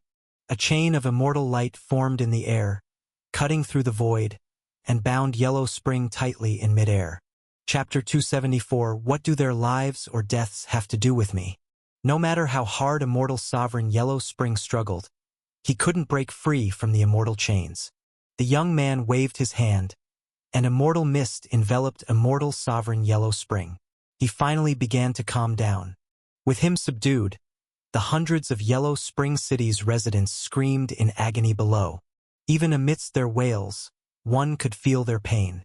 After some time, as the screams faded, all the residents collapsed to the ground, dead beyond saving, their bodies rotting. The young man shook his head and sighed, then turned his gaze toward Su Zimo and the others. Dark River tensed up. He could feel the immense pressure the youth exuded. "You all should come with us back to the clan," the youth said with a smile. "What happened today must not be leaked." "And if we refuse?" Su Zimo replied calmly. "I'm not asking. You have no choice," the youth answered, shaking his head. "Life is full of options." Su Zimo smiled and shook his head. In that moment, demonic energy surged across the sky. The heavens darkened, a blood moon rose, and pure demonic energy twisted through the air. A giant Paimon appeared at Su Zimo's side, his massive figure emanating terrifying Tao resonance. Instantly, the young man's overwhelming immortal aura was suppressed. How could such a powerful being exist in this world?" the youth murmured in shock. "He hasn't inherited heaven's will or become a grand emperor, yet he's already walked the path of the Tao. Now it's your turn to make a choice," Su Zimo said. "Shall we talk?" "Sure," the young man nodded. "What do you want to talk about? What's immortal sovereign Yellow Spring's relationship with your undying race?" "Simple. He violated the law by using the undying worm without authorization," the youth replied. "Our mission was to capture him. I've heard that your undying race isn't allowed to appear on the primordial heartlands. Why is that?" "How do you know that?" The youth was stunned. Their clan had vanished from the continent long ago. Only ancient relics or elders might still remember them. "You just need to answer," Su Zimo said. After a moment's hesitation, the youth replied, "It's a rule signed with the upper realm. I don't know the exact reason." "Well, we need somewhere to exist," the youth replied. "I might pay a visit to your undying race someday," Su Zimo smiled. "You're welcome any time," the youth responded, handing him a token. "This is my identity token. Anyone in the undying race who sees you will treat you as an honored guest." "You're good at diplomacy," Su Zimo smiled and waved his hand. "All right, you can leave." "Many thanks, honored one." The youth bowed slightly and left with his group. Su Zimo turned to see Dark River staring, slack-jawed. "What is it?" Su Zimo waved a hand in front of his eyes. "Tish, that," Dark River stammered, pointing at Paimon, unable to form words. "You look like you've never seen the world. You'll get used to it," Su Zimo chuckled. With a wave of his hand, Paimon's massive body once again vanished into the void. "Well, I haven't seen someone at the peak of the Path of Tao before," Dark River muttered. By now, Yellow Spring City was in ruins, corpses strewn everywhere. Su Zimo shook his head. "Let's go." "What about this place?" Dark River asked. "Let the Heaven Ascension Holy Mountain deal with it. It's their territory," Su Zimo replied. Leaving the remnants of Yellow Spring City behind, Su Zimo followed Dark River toward Heaven-Severing City. As they passed through Fireflow City, Su Zimo had Dark River send word to Old Wu. His son was dead, but at least vengeance had been served. From now on, Yellow Spring City no longer existed in this world. Meanwhile, Dark River picked up a new rumor in Fireflow City. A bounty had been placed on Su Zimo and his group by Heaven Ascension Holy Mountain. The members of the Martial Zenith Sacred Ground had already been captured. The Heaven Ascension Holy Mountain publicly announced, if Su Zimo wishes to save them, he must surrender himself. Stop running and hiding. Hearing this, Su Zimo shook his head and smiled. Some people really are asking for death. "So what do we do?" Dark River asked. "Are we going to the Heaven Ascension Holy Mountain?" No. "We're heading to Heaven-Severing Sacred Ground." "No need to waste time," Su Zimo replied. "But what about the Martial Zenith Sacred Ground members?" Dark River asked. Su Zimo smiled and said, "First, I'm the one behind this. Martial Zenith Sacred Ground got dragged in by association. If they want to lure me, they won't kill them so easily. Second, Martial Zenith Sacred Ground is an Emperor lineage immortal sect. Killing their disciples would be an open act of war.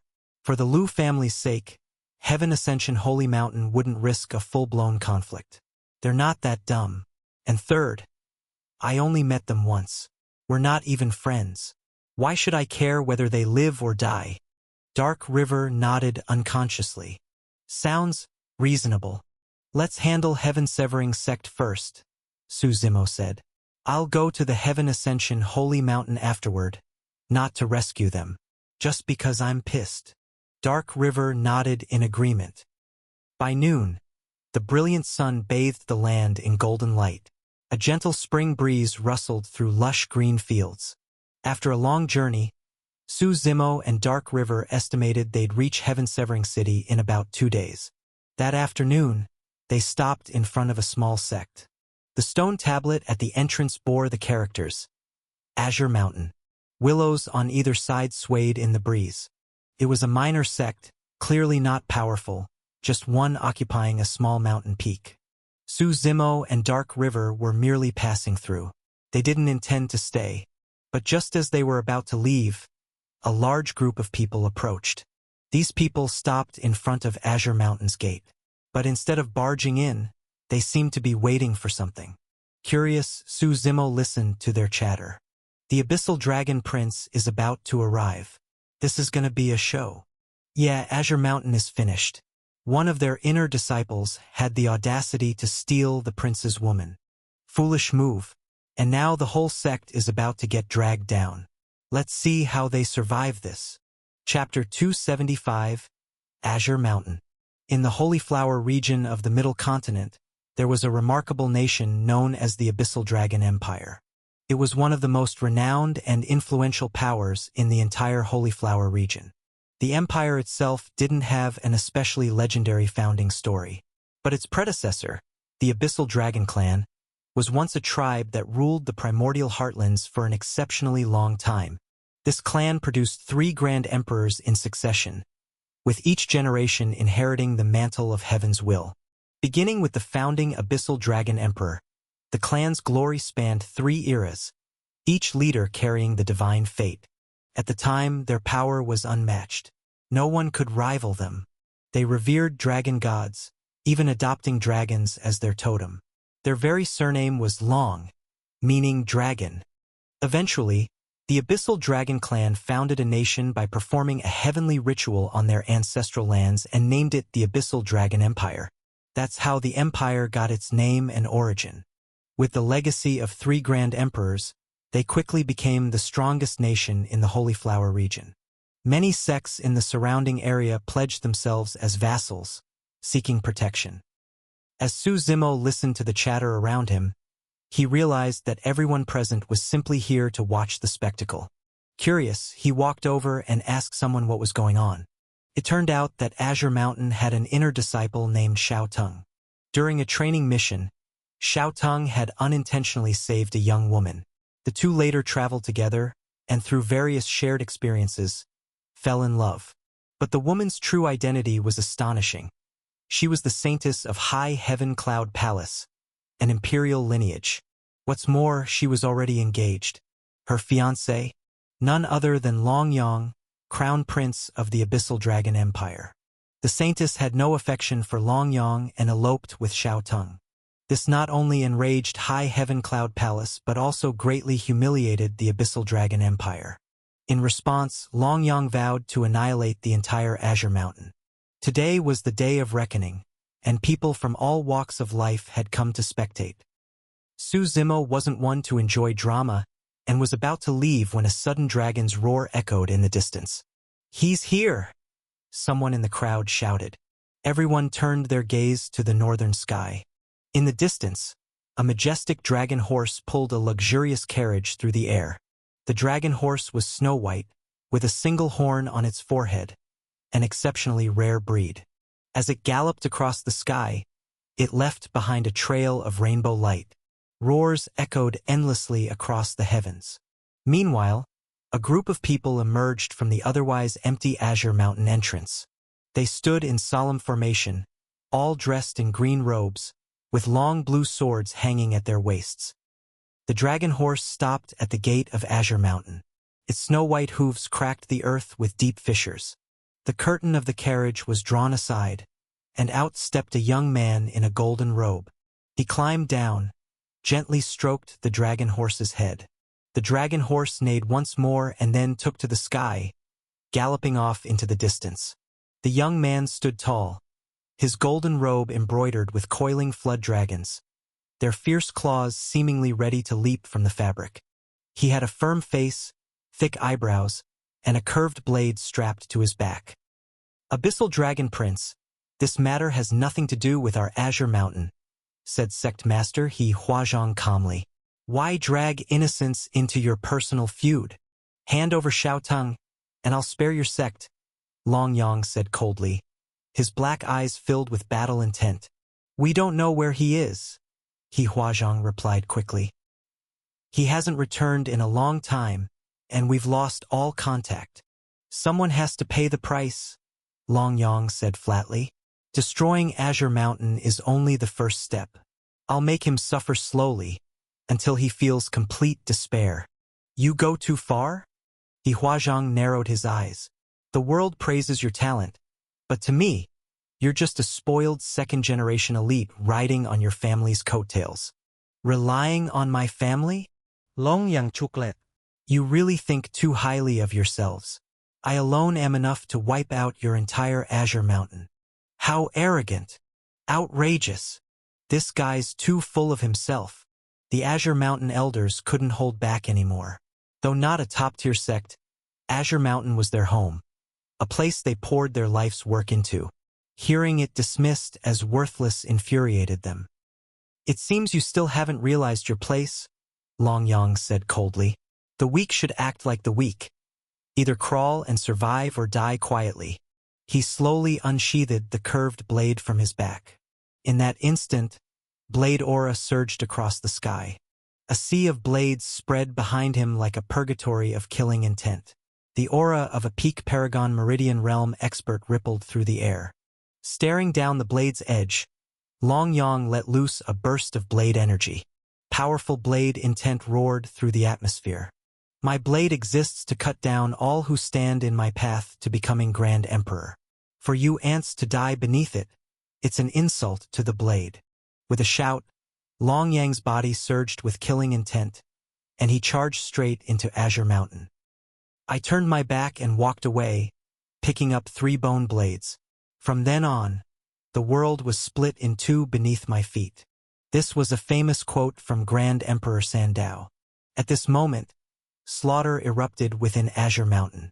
Although Long Yang was only at the peak of the Paragon Meridian Realm, Azure Mountain's strongest was at best the same level. They had anticipated this day. They had traps, multiple Paragon Meridian experts, and hundreds of disciples. Even with sheer numbers, they could drown an expert. But they had forgotten. This world has monsters called geniuses, or worse, monsters called prodigies. Azure Mountain is doomed, a bystander sighed. The Prince of Abyssal Dragon Empire ranks 8th on the Holy Flower Tyrant ranking, and his power is already this overwhelming. What about those ranked even higher? We're old. It's a young man's world now.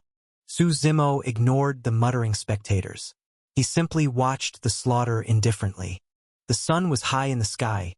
No clouds, no rain. Yet within Azure Mountain, a storm of blood raged. Corpses piled like mountains, and once the sect's leadership was wiped out, the remaining disciples were like headless ants, left to be slaughtered. Eventually, the cries for mercy and screams of pain faded into silence. Everyone watched in horror as the Abyssal Dragon Prince, drenched in blood, walked slowly out of the Azure Mountain's gates. Chapter 276, Heaven-Severing City. After the Abyssal Dragon Prince walked out of Azure Mountain, he looked coldly at the crowd of onlookers and said plainly, "Spread the word. Azure Mountain has been annihilated. Tell Xiaoteng. I'll be waiting for him in the Abyssal Dragon Empire to come avenge it." After speaking, he raised his flute and blew twice. The dragon horse descended from the sky once more and carried him away from the scene. Are all the Middle Continent's prodigies this aggressive? Su Zimo asked with a chuckle as he looked at Dark River. They're not all like that. Long Yang is just used to being overbearing, Dark River replied. What is this Holy Flower Tyrant ranking they keep mentioning? Su Zimo asked. It's a list that records all the young elites in the Holy Flower region who are qualified to compete for the Heaven's Will, Dark River explained. This abyssal dragon prince ranks 8th on the list. 8th and already at the peak of the Paragon Meridian realm? Su Zimo was surprised. The Middle Continent really is on a different level compared to the others. They didn't linger at Azure Mountain and continued toward heaven-severing sacred ground. 2 days later, Su Zimo finally arrived at his destination, Heaven-Severing City.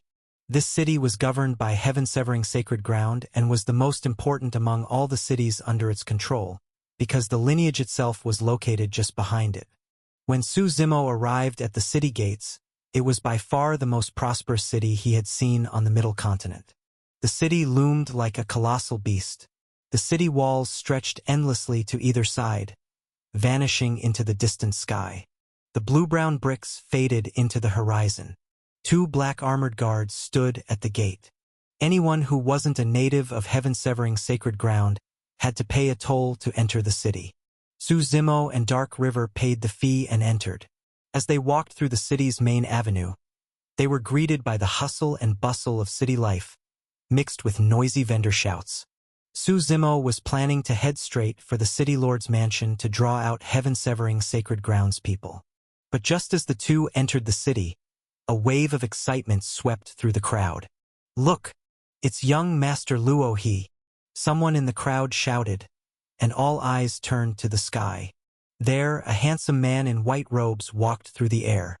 He wore a white silk headscarf, and his long hair was neatly tied up. His eyes sparkled with brilliance, and he held a book in his hands. Flying was forbidden in heaven-severing sacred ground skies, so young Master Luo He stopped not far from the city gate. A group of people rushed out to receive him. As Luo He entered the city, the people erupted in whispers, and many young women even screamed in excitement. "Interesting," Su Zimo said with a small smile. He'd heard of this man in his previous life. Luo He had quite a reputation. "Ranked 6th on the Holy Flower Tyrant ranking," Dark River explained. "Looks like things are going to get lively here in Heaven-Severing City." Just as Dark River finished speaking, another round of gasps came from the crowd. The Kai clan must have some serious connections. Even the ghost demon prince showed up. Su Zimo looked up. In the sky, a wave of demonic energy surged forward, bringing with it countless hideous ghost faces. At the center of it all was a black-robed young man. He had demonic horns on his head and a dark red inverted triangle mark on his forehead. His aura radiated the power of the Imperial Meridian realm. As he arrived, half the sky was consumed by demonic energy. His aura was not pure. It contained strong traces of ghostly and evil energy. Amitabha, a solemn Buddhist chant suddenly echoed. Holy light tore through the demonic aura, bathing half the sky in sacred brilliance. A young monk, dressed in a kasaya, with straight eyebrows and a youthful face, walked through the sky. "Even the sacred Buddha has arrived? This is wild." Of course, everyone knows he and the ghost demon prince are sworn rivals. As the two sides glared at each other from the sky, Buddha's light and demonic energy clashed. Explosions rumbled all around, and space itself cracked over Heaven-Severing City. "Gentlemen, please, stay your hands." A crisp, sweet female voice suddenly rang out, clear and melodious like a nightingale. "You're here for our Kai clan's tea gathering. Please give us the courtesy of peaceful conversation." Everyone looked toward the voice and saw a woman in a bright red gown, her makeup elegant and refined. She rose into the air, her dress flowing like a blooming summer rose, radiant, beautiful, and irresistibly alluring. Her skin was whiter than snow, her eyes captivating, and her long eyelashes trembled gently. Her cherry lips were a deep, tempting red, her smile both delicate and dangerous. The edges of her dress were embroidered with elliptical floral patterns, and her neckline and sleeves were specially tailored. "Who is she?" Su Zimo asked curiously. "No idea." Dark River shook his head. Su Zimo turned and asked a few bystanders. One of them looked surprised. "You don't know Kai Yuding?" She's one of the 3 great beauties of the Holy Flower region. I don't pay much attention to women, Suzimo replied flatly. Are you even a man? The man asked in shock, then suddenly stepped back, clearly suspicious. Suzimo rolled his eyes. Don't get the wrong idea. I'm just asking, what's going on in Heaven-Severing City? Why are so many prodigies from the Holy Flower Tyrant ranking gathered here? You really don't know? The man replied in surprise. The Kai clan is hosting a tea gathering, and they've invited nearly every young genius in the Holy Flower region. Of course, who actually shows up is another matter, but calling it a tea party is just a gimmick. The real purpose is to give the prodigies a place to meet and interact. Suzimo nodded, then turned to Dark River. What's the deal with this Kai clan? Not sure. Dark River shook his head. I've never heard of them before. The bystander chuckled. The Kai clan is a first-rate power, affiliated with Heaven-Severing Sacred Ground. But I heard rumors they have a connection to the legendary Sky Vault Emperor. What kind of connection? Suzimo asked with interest. They say the Sky Vault Emperor was once a member of the Kai clan, the man explained. Legend has it that when he was young, his talent was so poor that he was expelled from the family. No one ever expected he'd eventually bear the heaven's will and ascend to the rank of Grand Emperor. But after his ascension, he never returned to the Kai clan, and he's never acknowledged them publicly since. Whether that story is true or not, no one really knows. Chapter 277. You want to challenge me too?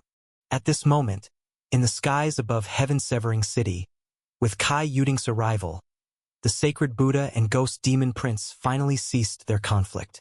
I'll let you off this time, for Miss Kai's sake, the ghost demon prince said calmly, his eyes swirling with demonic energy. One day, I will convert you, the sacred Buddha replied earnestly, his face solemn as he retracted his Buddha light. Please, both of you, follow me. Many of the other prodigies are already waiting in the tea garden, Kai Yuding said with a soft smile. Wearing her red dress, she led the way, the fragrance of roses wafting through the street. The guards parted to clear a path, and the 2 rivals followed her away. Once the group disappeared from sight, the crowd on the street began to buzz with excited chatter. Should we go see what the fuss is about? Suzimo asked with a grin. I'm down for whatever, Dark River nodded. Suzimo asked around and learned the location of Kai residence. It was on the same street as the city lord's mansion, surrounded by neatly planted tea trees. It was said that the current head of the Kai clan was a tea connoisseur with a large collection of rare and exotic teas. The spring breeze stirred the tea leaves, releasing their fragrance into the air. As Suzimo and Dark River approached the entrance to Kai residence, they were blocked by the guards. We're here for the tea gathering, Dark River explained. No invitation, no entry. One of the guards replied flatly. What does it matter if we don't have an invitation? Suzimo said. Isn't this gathering supposed to be for all the prodigies? What, are you looking down on me? If you don't leave now, I'll be forced to arrest you, the guard replied coldly. And if I insist on entering today? Suzimo said calmly. As soon as he finished speaking, Dark River stepped forward, grabbed the guard by the neck, and hurled him away. If we're here to cause trouble, then we might as well make it big, Suzimo said, squinting slightly. The guard crashed heavily to the ground, drawing the attention of the Kai clan. A burly man in a blue robe stepped out of the residence. Commander Kai, the guard called out as he scrambled up. These men tried to force their way in without Miss Kai's invitation. I tried to stop them, but they attacked me. Commander Kai frowned slightly and stepped forward. Where are you from? He asked. From Dark Corner Capital, Dark River replied coolly. Commander Kai's expression changed subtly. That place was a notorious haven for criminals and outcasts, universally reviled across the Holy Flower region. Do you have invitations? He asked after a pause. Nope, Sudimos mai. But I heard this tea gathering was a chance for all the prodigies of the Holy Flower region to gather. There are thousands of so-called prodigies in this world. How many do you really know? I figured I'd show up and see if any of your sacred Hua geniuses are worth anything. That's quite the bold claim. A voice suddenly interrupted from the side. Su Zimo turned to see a young man carrying a bamboo sword walking over. Next to him was none other than Crown Prince Long Yuan. And who are you? Su Zimo asked flatly. I'm not much, really. Just ranked 10th on the Holy Flower Tyrant ranking. People call me Young Master Bamboo Sword. The man replied proudly. Oh? Only 10th. Su Zimo narrowed his eyes, clicking his tongue. That's not impressive at all. What did you say? Bamboo Sword's expression darkened. Do you not understand the weight of the tyrant ranking? I don't need to. And your rank has nothing to do with me, Su Zimo replied. It's just, judging by your tone, you're clearly not from the Holy Flower region. You seem to look down on our geniuses, Bamboo Sword said. You're really trying to make me the villain of the entire region. Huh? Su Zimo chuckled. But fine, forget the Holy Flower region. Of the 4 great regions of the Middle Continent, I haven't met a single worthy opponent among the younger generation. If you're that confident, then allow me to challenge you, Bamboo Sword said calmly. You're too weak.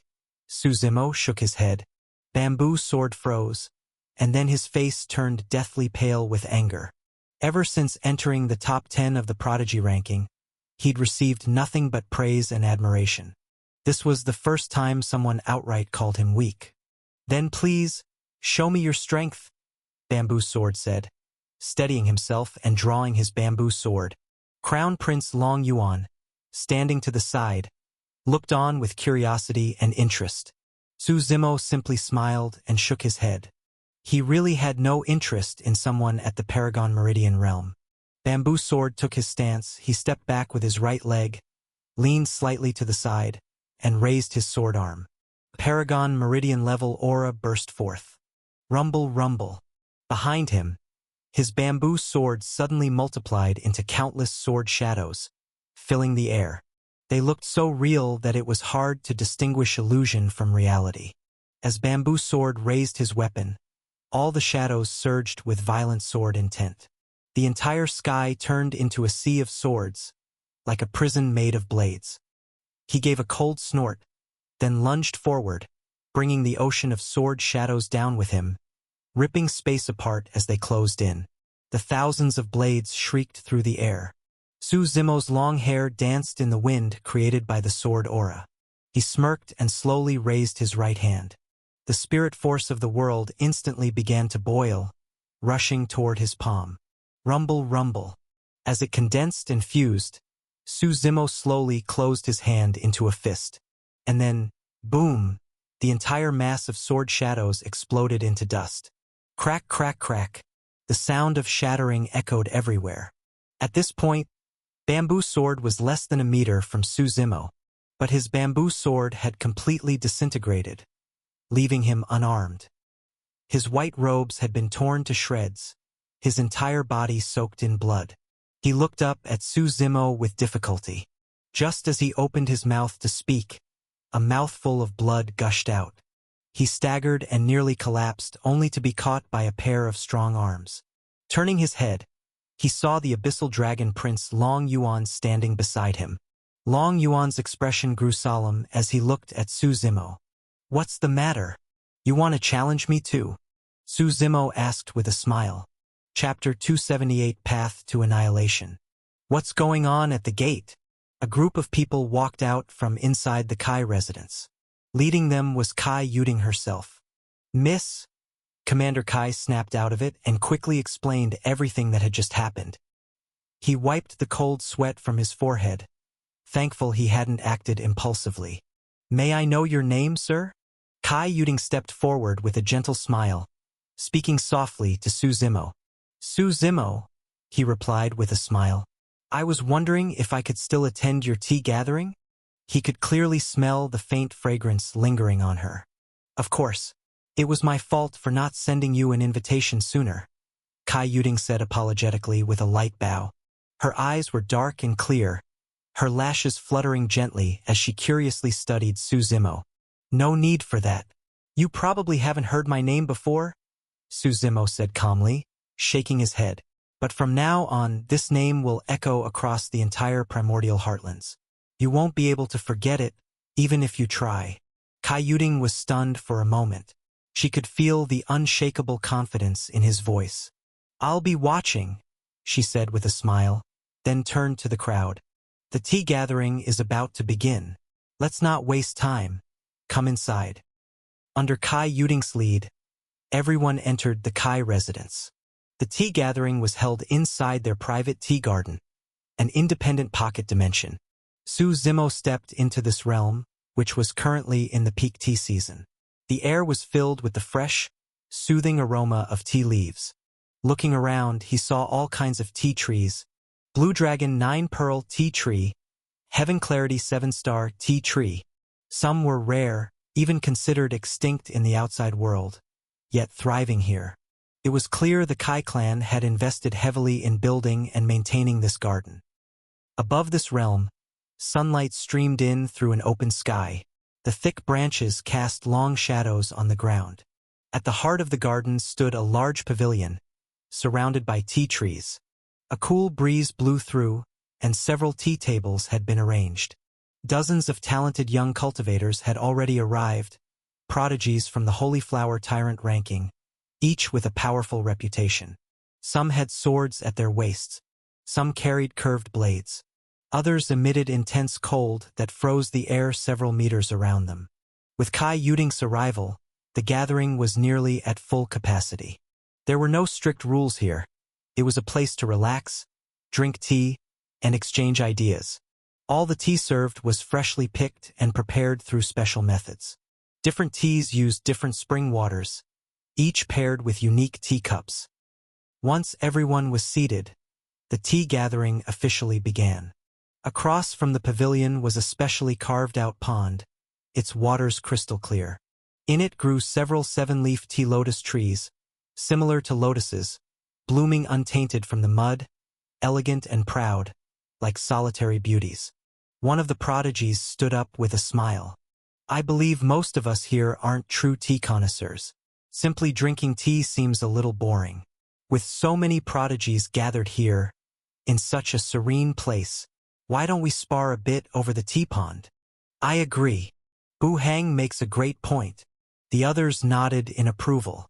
Bu Hang smiled, stepped into the air, and hovered above the pond. "I'll go first," he said cheerfully. "Who wants to spar with me?" The crowd exchanged looks. Finally, a white-robed young man stepped forward. "That's Lord Luo He," someone exclaimed. "Ranked 6th on the Tyrant ranking. He hasn't fought in ages. They say the day he was born, a scroll fell from the heavens, the Holy River Scripture, ranked 8th among all wondrous artifacts. Lord Luo He merged with that book early in life. He studied all the classics and ancient texts. Knowledge is his power." Now standing over the pond, the two floated midair. Ripples danced across the surface. Their long hair swayed though there was no wind. "Lord Luo He, please enlighten me," Bu Hang said with a light smile. He opened his folding fan, then waved it. A sword made of spiritual energy shot through the water's surface, kicking up waves as it flew toward Luo He. Around Luo He, spirit force gathered. A floating book slowly appeared before him. As he flipped to the first page, a calm, resonant voice echoed through the air.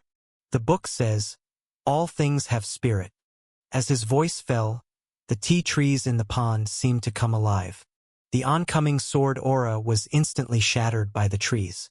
Then, behind Bu Hang, a tea tree extended its branches and swiftly wrapped around him. Bu Hang froze, then broke free after a brief struggle. "Your scripture's attacks are truly impossible to defend against," he sighed. "I admit defeat. That was a narrow loss."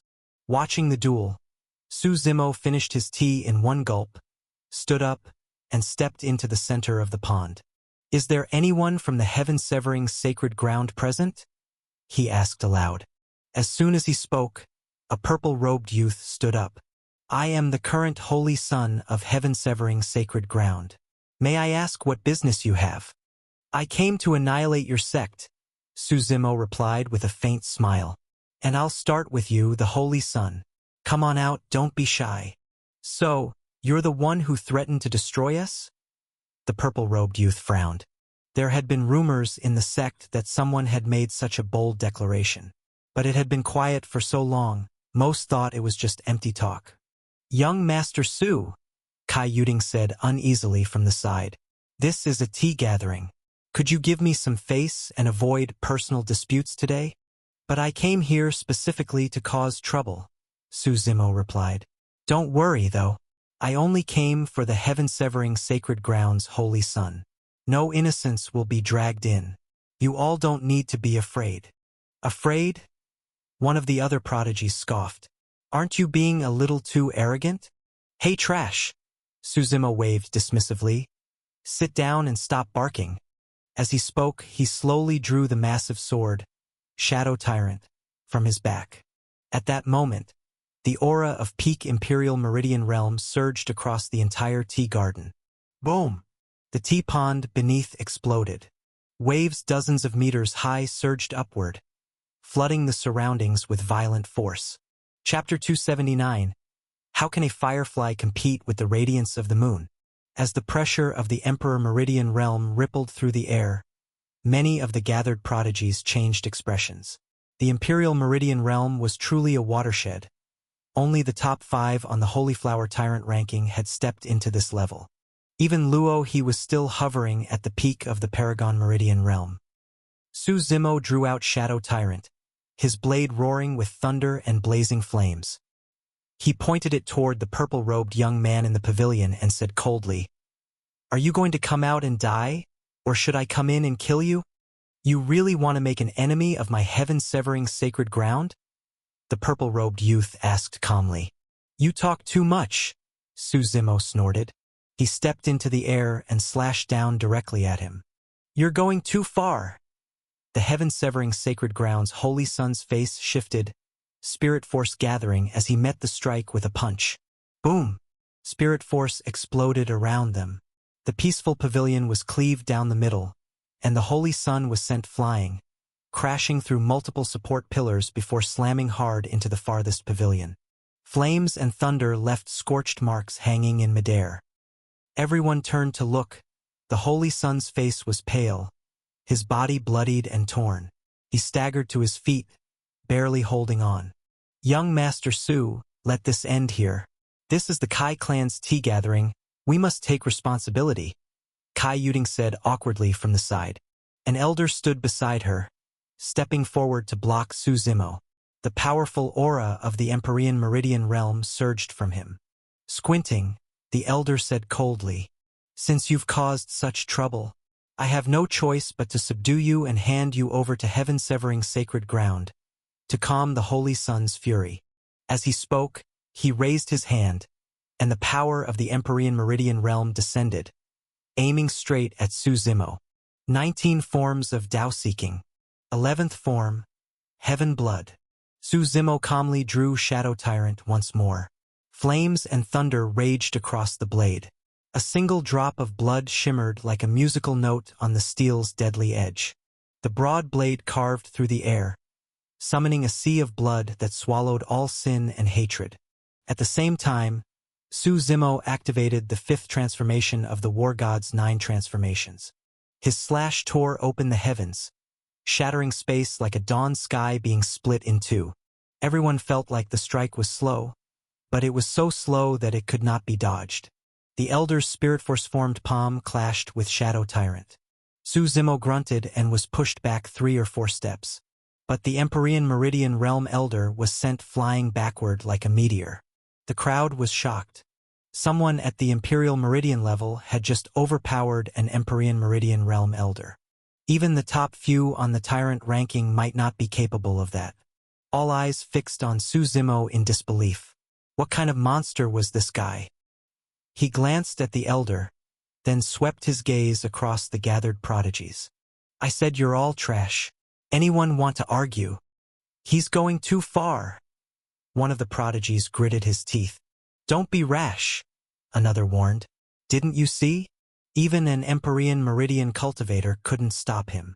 Su Zimo sneered and slowly approached the heaven-severing sacred ground's holy sun. Amitabha, came a serene voice. The sacred Buddha stepped out, blocking his path. You're filled with killing intent. Allow me to guide you. You, Su Zimo chuckled, and slashed without hesitation. The strike carried flames and a raging flood.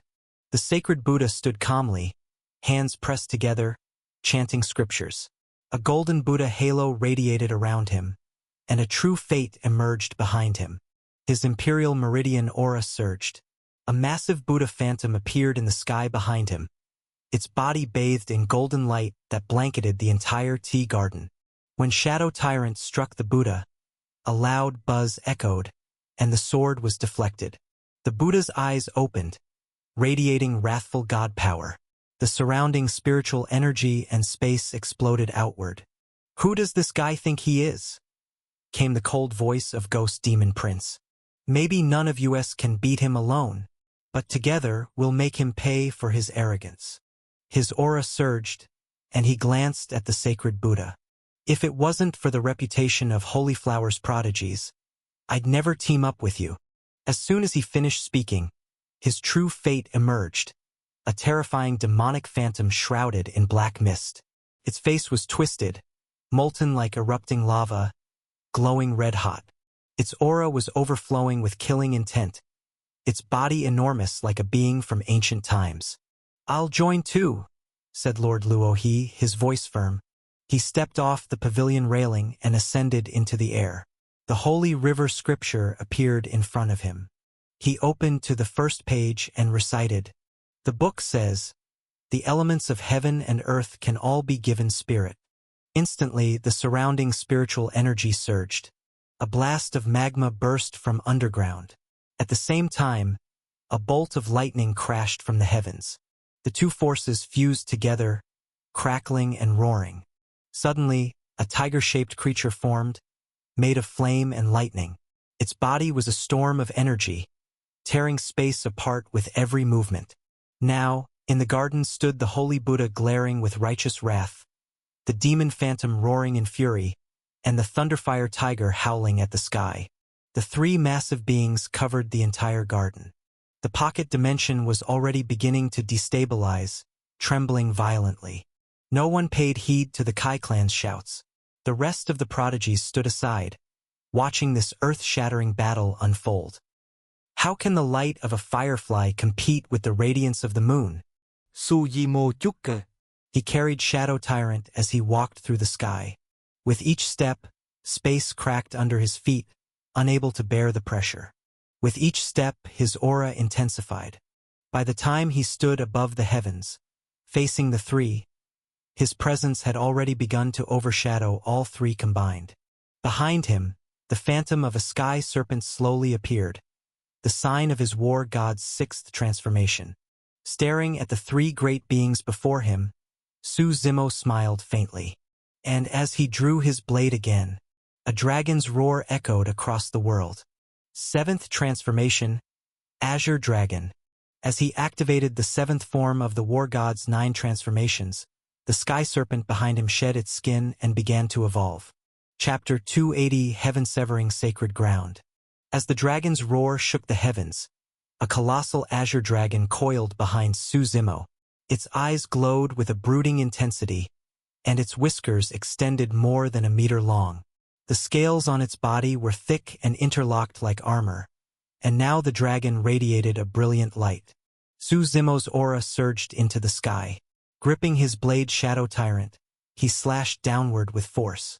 With a thunderous boom, the surrounding space shattered completely. The compressed air violently exploded, forming countless energy arrows.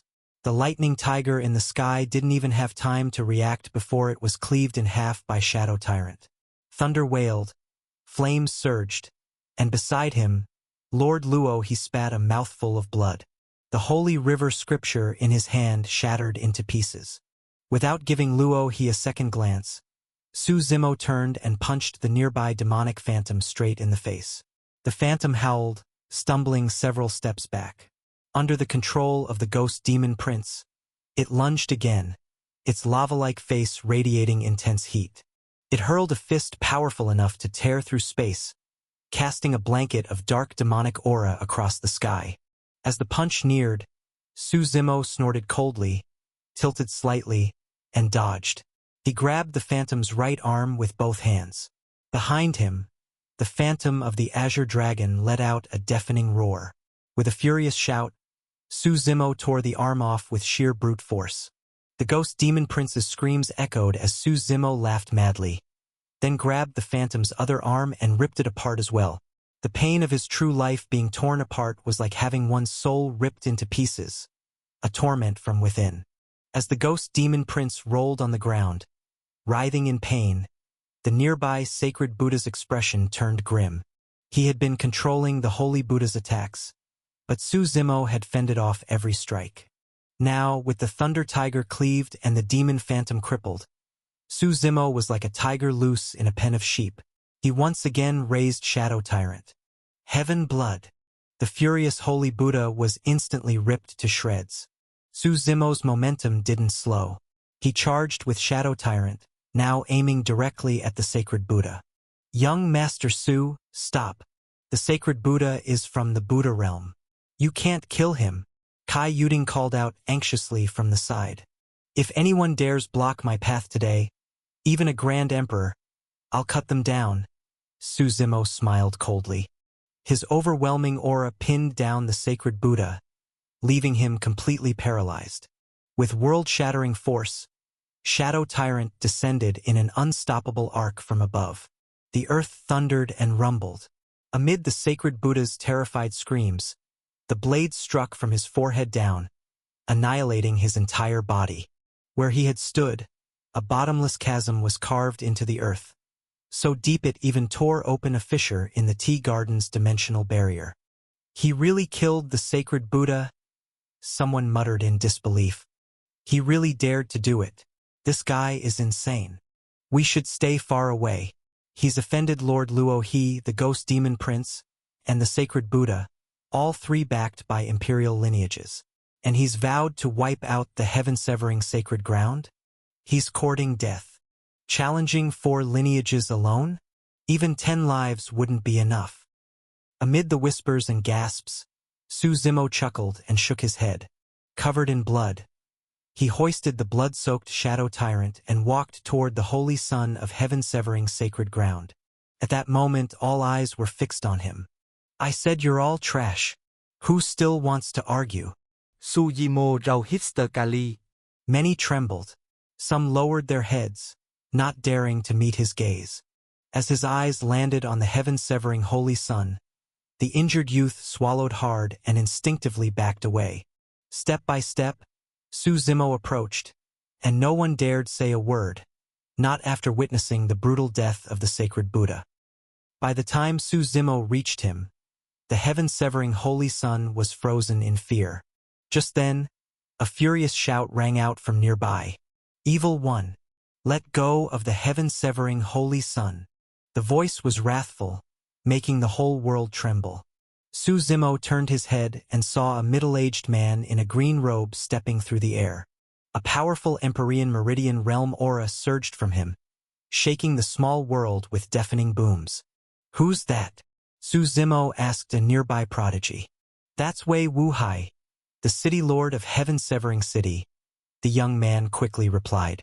Hovering in the sky, Wei Wuhai glared down at Suzimo and shouted, Let go of the holy sun at once. I've already informed the sacred ground. Their people are on their way. This city is surrounded, you won't escape. Surrender now, and you may still live. Surrender. Suzimo Chukka. Shouldn't you be worried about your own life right now? Just as he finished speaking, Dark River suddenly struck. With a surge of God Meridian realm power, Dark River grabbed Wei Wuhai's neck like swatting a fly. What are you doing? I'm the city lord dash. Crack. A spray of blood erupted like a blooming flower. Wei Wuhai's neck snapped cleanly in Dark River's grasp. The heaven-severing holy sun watched in horror. At that moment, the world's spirit force suddenly surged. A circular formation appeared in the sky. As infinite energy gathered, The sky thundered violently. That's a teleportation array, someone exclaimed. Someone's linking a long-distance formation to descend here. Dark River glanced at Suzimo. Suzimo shook his head slightly. Let them come. Up in the heavens, the clouds swirled, and the sky darkened. As the array absorbed enough energy, a tremendous boom echoed, and a rift tore open a path through space. 3 figures emerged, stepping down from the void. 3 overwhelming God Meridian Realm auras exploded into the air, shaking the heavens. Sujimo lau ghét xốp tì. Still not taking me seriously? Just these 3. He stepped forward, every pair of eyes watching him. Turning toward the stunned Kai Yuding, he grinned. After today, he said, my name might just shake the entire middle continent.